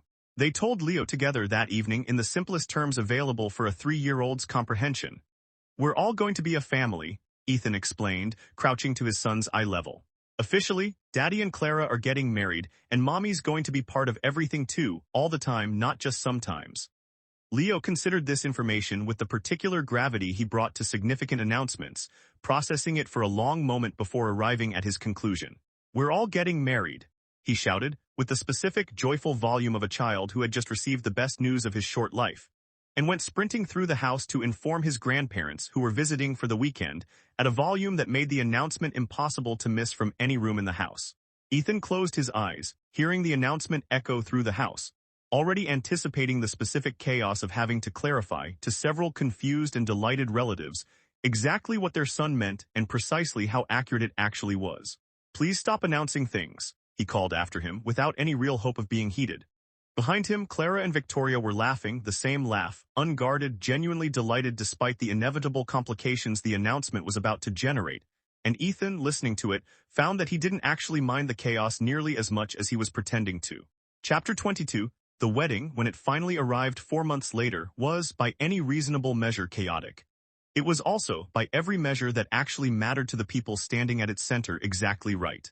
The seating chart crisis had been resolved, though not without several additional rounds of negotiation, and Marcus Vale found himself, against his own stated preferences, seated at the same table as Robert Carter, a placement Alina had insisted on, with the specific reasoning that two grown men who have made peace with 30 years of history can survive one dinner at the same table, and if they can't, that's a problem for them to solve, not the seating chart. They survived it. Barely. Marcus rose during the reception, glass in hand, for a toast that had clearly been planned in advance and delivered with the specific theatrical relish of a man who had waited months for exactly this opportunity. I want to say something about this family, he began, which, as most of you know, has now stolen 2 of my women across 2 generations. A ripple of laughter moved through the room, most of the guests already aware through the specific efficiency of family gossip of the decades-old history involved. First Alina, whom I loved dearly and whom Robert somehow managed to charm away from me through means I still don't fully understand. Considerable charm, Robert interjected to more laughter. And now, in a turn of events I genuinely could not have predicted even in my most creative moments, his son has managed to become father to my grandson, fiancé to my daughter's oldest friend, and by every practical measure, a permanent, inescapable fixture in this family's future. Marcus paused, letting the laughter settle before his tone shifted into something more genuine. I want to say seriously for a moment that I did not expect any of this. Nobody did.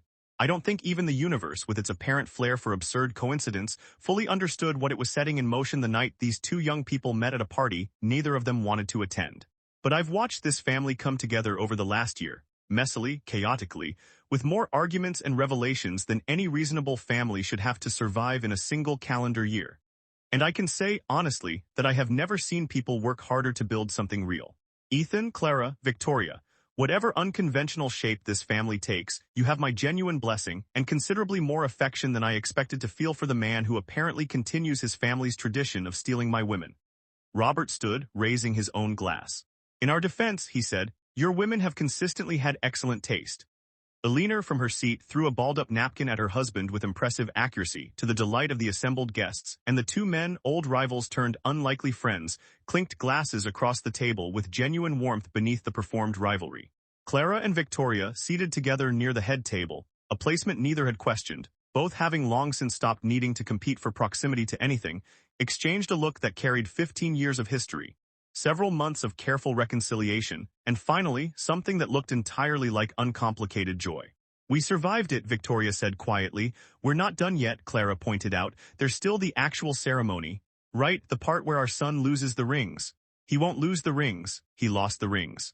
It happened during the processional, the small suit and tiny bow tie holding up admirably through the walk down the aisle. Leo carrying the small pillow with the specific solemn concentration of a boy who understood, on some level, that this was an important job even if he didn't fully grasp why. He made it halfway to the front before his attention, inevitably, snagged on something more interesting, a dog that had wandered near the edge of the outdoor venue, present because a distant cousin had insisted on bringing it despite explicit instructions not to. Leo abandoned his post entirely, sprinting toward the dog with a delighted shriek. The small pillow and its precious cargo left momentarily unattended on the aisle floor while the entire assembled wedding party watched, with a mixture of horror and helpless amusement, as their ring-bearer chased a golden retriever around the edge of the ceremony space. It took several minutes, minutes that Ethan would later describe as some of the longest of his life, standing at the altar beside Clara, both of them watching their son's priorities rearrange themselves in real time, before Victoria managed to retrieve both her son and the abandoned pillow, delivering both back to their intended positions with the specific weary efficiency of a mother who had, by this point, developed considerable expertise in managing exactly this kind of small catastrophe. Sorry, Leo said, entirely unbothered once he'd been returned to his position, holding the pillow aloft again as though nothing had happened. The dog was very good. The assembled guests, who had spent the last several minutes in increasingly delighted suspense, erupted into laughter, the tension of the moment breaking into something warmer, more genuinely joyful than a perfectly executed processional would have produced. The ceremony continued. Vows were exchanged, Ethan's carrying more genuine emotion than his usual dry humor typically allowed. Clara's precise and controlled right up until the final line, where her composure finally visibly cracked. Tears bright in her eyes as she promised, in front of everyone who mattered to her, to build an honest, unconventional, entirely hers life with a man she'd once agreed to meet purely out of obligation, and had ended up loving beyond anything either family had ever anticipated. When the time came for rings, Leo presented the small pillow with renewed solemnity, apparently having decided his earlier lapse required a particularly serious follow-up performance. Ethan took both rings from the pillow, and Leo, watching this with visible curiosity, tilted his head and asked, at a volume that carried clearly across the entire assembled wedding party, "Daddy, which one is Mommy's?" The question landed into a silence that held, for just a moment, the particular suspended quality of 200 guests collectively realizing they were about to witness something significant. Ethan looked at the two rings in his hand. He looked at Clara, standing beside him in her wedding dress, and at Victoria, seated in the front row with an expression of careful, hopeful uncertainty. And he answered his son's question with a simplicity that felt in the moment like the truest thing he'd said all day. "Both," he said. The room erupted laughter applause, a few audible gasps from guests still catching up to the full shape of what they were witnessing, and underneath all of it, Clara and Victoria exchanged a look across the ceremony space that held everything neither of them had words for in that moment.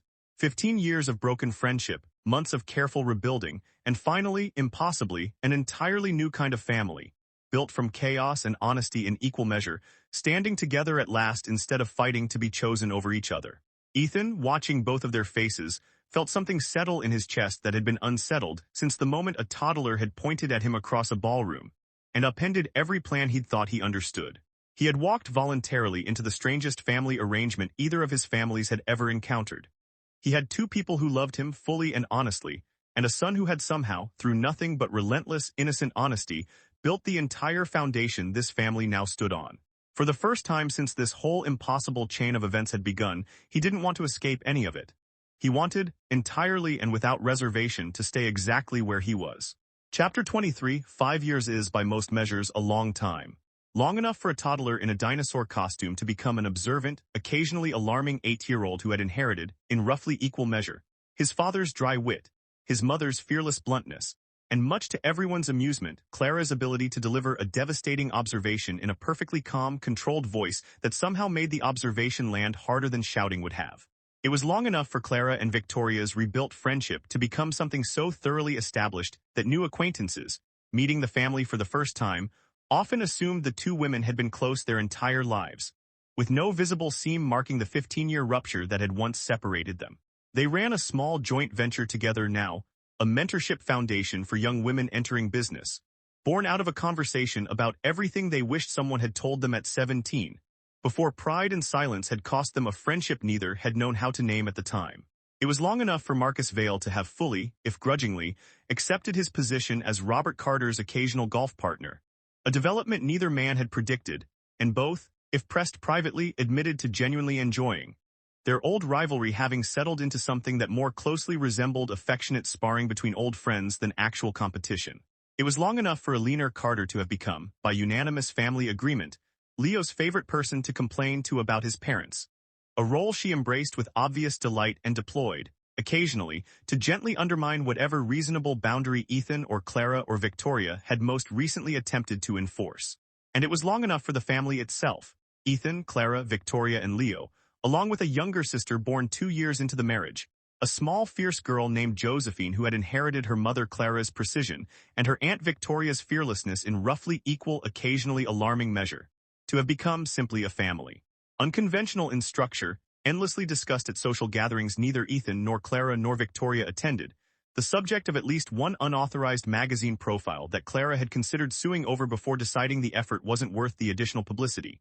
But a family nonetheless, built on a foundation of honesty that none of the more conventional families around them could entirely claim to match. Ethan had grown, over the years, considerably more comfortable with the specific chaos of his life than he'd ever expected to become. He still found himself occasionally staring into space in the middle of some family gathering, doing the specific mental math required to reconstruct exactly how his life had arrived at this particular configuration. Two women he loved, sitting across from him at dinner, casually finishing each other's sentences the way old friends did, two children who called both women by different, entirely appropriate titles that had, over years of careful negotiation, settled into something everyone found comfortable. He'd stopped mostly trying to explain the arrangement to people outside the immediate family. It never went well, regardless of how carefully he framed it, and he'd learned eventually that the people who mattered didn't need the explanation, and the people who needed the explanation generally weren't going to matter enough to justify the effort.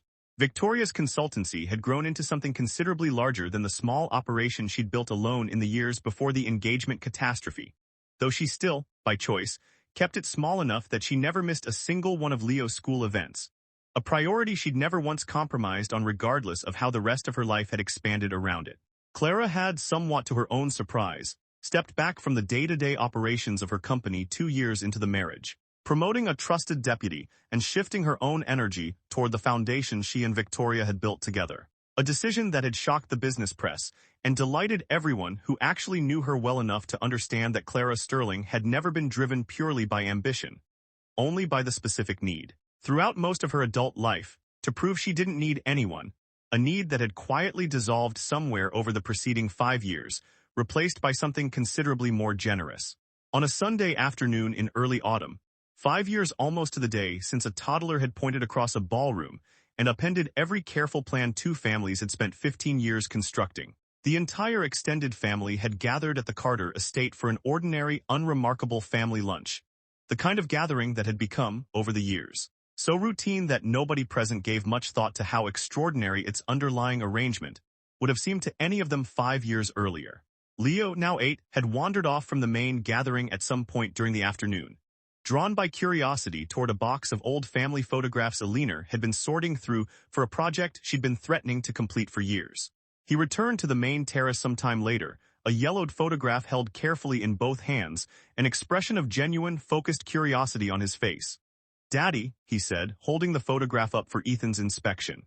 "Is this you?" Ethan took the photograph and felt something in his chest tighten unexpectedly at what he found there.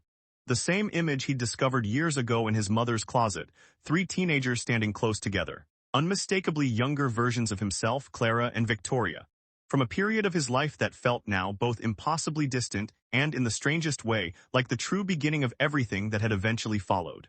"That's me," he confirmed. "A long time ago, before you were born, before any of this." Leo studied the photograph with visible fascination, his gaze moving between the 3 teenagers with the specific intensity he brought to any puzzle he decided was worth solving. "Is that Mommy?" he asked, pointing at Victoria's teenage image. "And Clara?" "That's them," Ethan confirmed, Leo's brow furrowed, working through something. "Why were Mommy and Auntie friends before you?" he asked. "Like before you knew them. Before any of this happened." The question landed across the terrace with a weight that made several nearby conversations pause. Clara and Victoria, seated together near the far end of the table, exchanged a glance. The specific, easy communication of 2 people who had told this story to each other, and to themselves, so many times over the years that it had lost its power to hurt and gained, instead, something closer to fondness. "That's a very long story," Ethan said carefully, mirroring, without quite meaning to, the exact phrase he'd once used at the end of a different conversation years ago.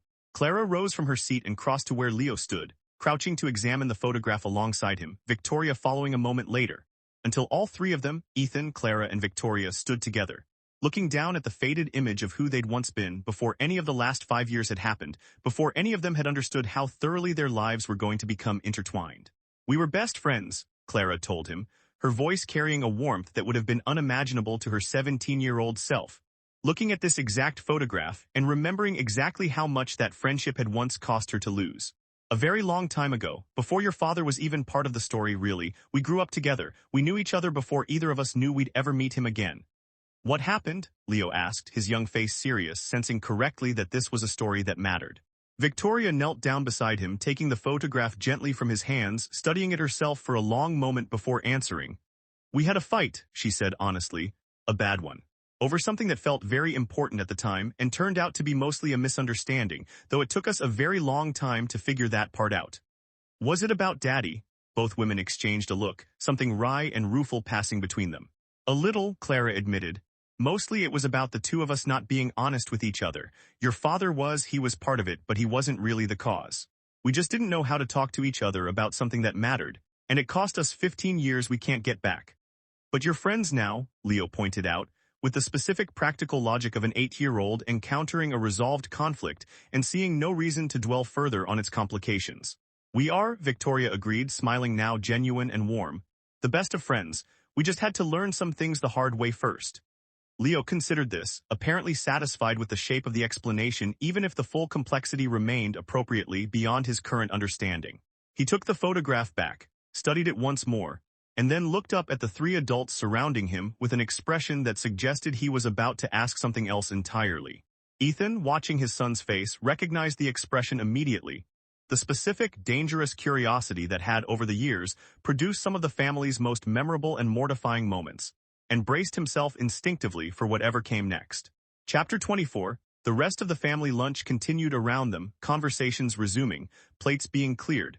The specific comfortable chaos of a large, unconventional family gathering that had, over 5 years, become entirely ordinary to everyone within it. But Ethan found himself later that evening, once the guests had gone and the house had settled into its quieter nighttime rhythm, still thinking about the photograph and the question it had prompted, and the strange, impossible journey that had led him from a boy who'd once used his mother's surname to hide from a version of himself he hadn't yet grown into, to a man standing in his own kitchen, watching his son sleepily finish a glass of milk before bed, surrounded by a family that made no conventional sense and somehow entirely worked. He carried Leo up to bed himself that night, a ritual he still insisted on despite his son's increasing protests that he was old enough to manage stairs unsupervised, and sat on the edge of the bed for a few extra minutes afterward, the way he had every night since Leo was small enough to fit entirely in one arm. "Daddy," Leo said, already half into his pillow, his voice heavy with the specific drowsiness of a child who'd had an eventful day and was losing his battle against sleep. "Yes, why did you marry Auntie if Mommy had me?" The question, delivered with the particular unguarded honesty Leo had inherited, apparently from every adult in his life simultaneously, landed with a weight Ethan hadn't fully anticipated, even after years of similarly direct questions. He thought about how to answer it, really thought. The way he had years ago in a hotel room the morning after meeting a woman at a party neither of them had wanted to attend. The way he had standing at an altar promising an entire life to a woman he'd once agreed to meet purely out of family obligation. The way he had every single day since, building something that had no precedent, no clean template. Nothing but the accumulated honesty of three people determined to get it right even when they had no map for how. He looked toward the doorway where he could see in the hallway light Clara and Victoria standing together, having come up to check on Leo and paused, apparently at the sound of the question. Both women watching him with expressions that suggested they were equally curious how he intended to answer, and equally unwilling to rescue him from the necessity of doing so himself. Neither of them was going to save him from this one. He looked back at his son, who was watching him with heavy-lidded but genuinely curious eyes, waiting patiently for an answer to a question that had, in one form or another, shaped the entire architecture of the family he'd been born into. Ethan smiled. "That's a very long story," he said. Leo, fighting valiantly against sleep, managed to force his eyes open a little wider, apparently unwilling to let the conversation end there. "Tell me," he said, with the specific stubborn insistence that Ethan recognized, with fond exasperation, as coming equally from both of his parents.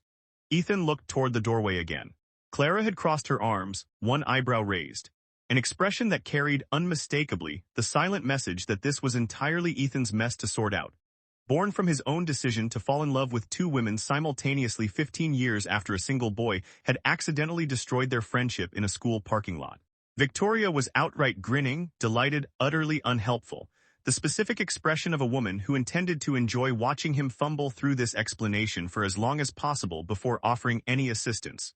He was on his own. "Okay," Ethan said finally, settling more comfortably onto the edge of the bed, accepting, with the particular resigned fondness he developed over years of exactly this kind of moment, that his son had just requested nothing less than the entire, impossible story of how this family had come to exist.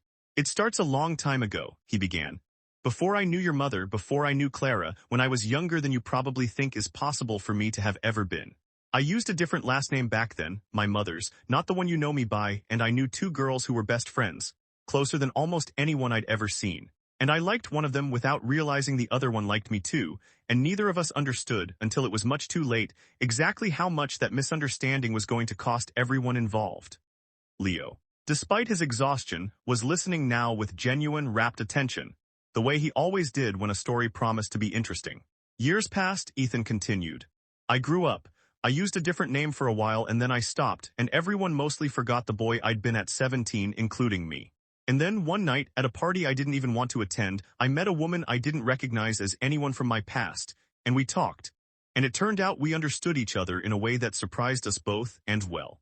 That's where you came from, Bug, that night, though neither of us knew it for a long time afterward. And then," Leo prompted, sleepy but determined not to miss a single piece. "And then, years later, I was supposed to marry someone else entirely. An old family arrangement. The kind of thing grown-ups sometimes agree to before they're old enough to know better.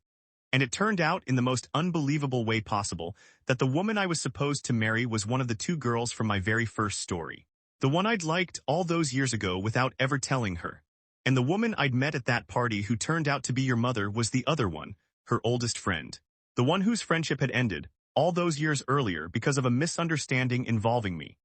That's why they stopped being friends," Leo said, working through the pieces with visible effort, his young mind clearly assembling the full shape of the story his father had been telling in careful pieces for years without ever fully connecting them until now. "That's why," Ethan confirmed. And then at the party where I was supposed to get engaged to Clara, you saw me across the room, and you did something nobody expected and nobody planned, and it changed absolutely everything for all of us. In about 4 seconds.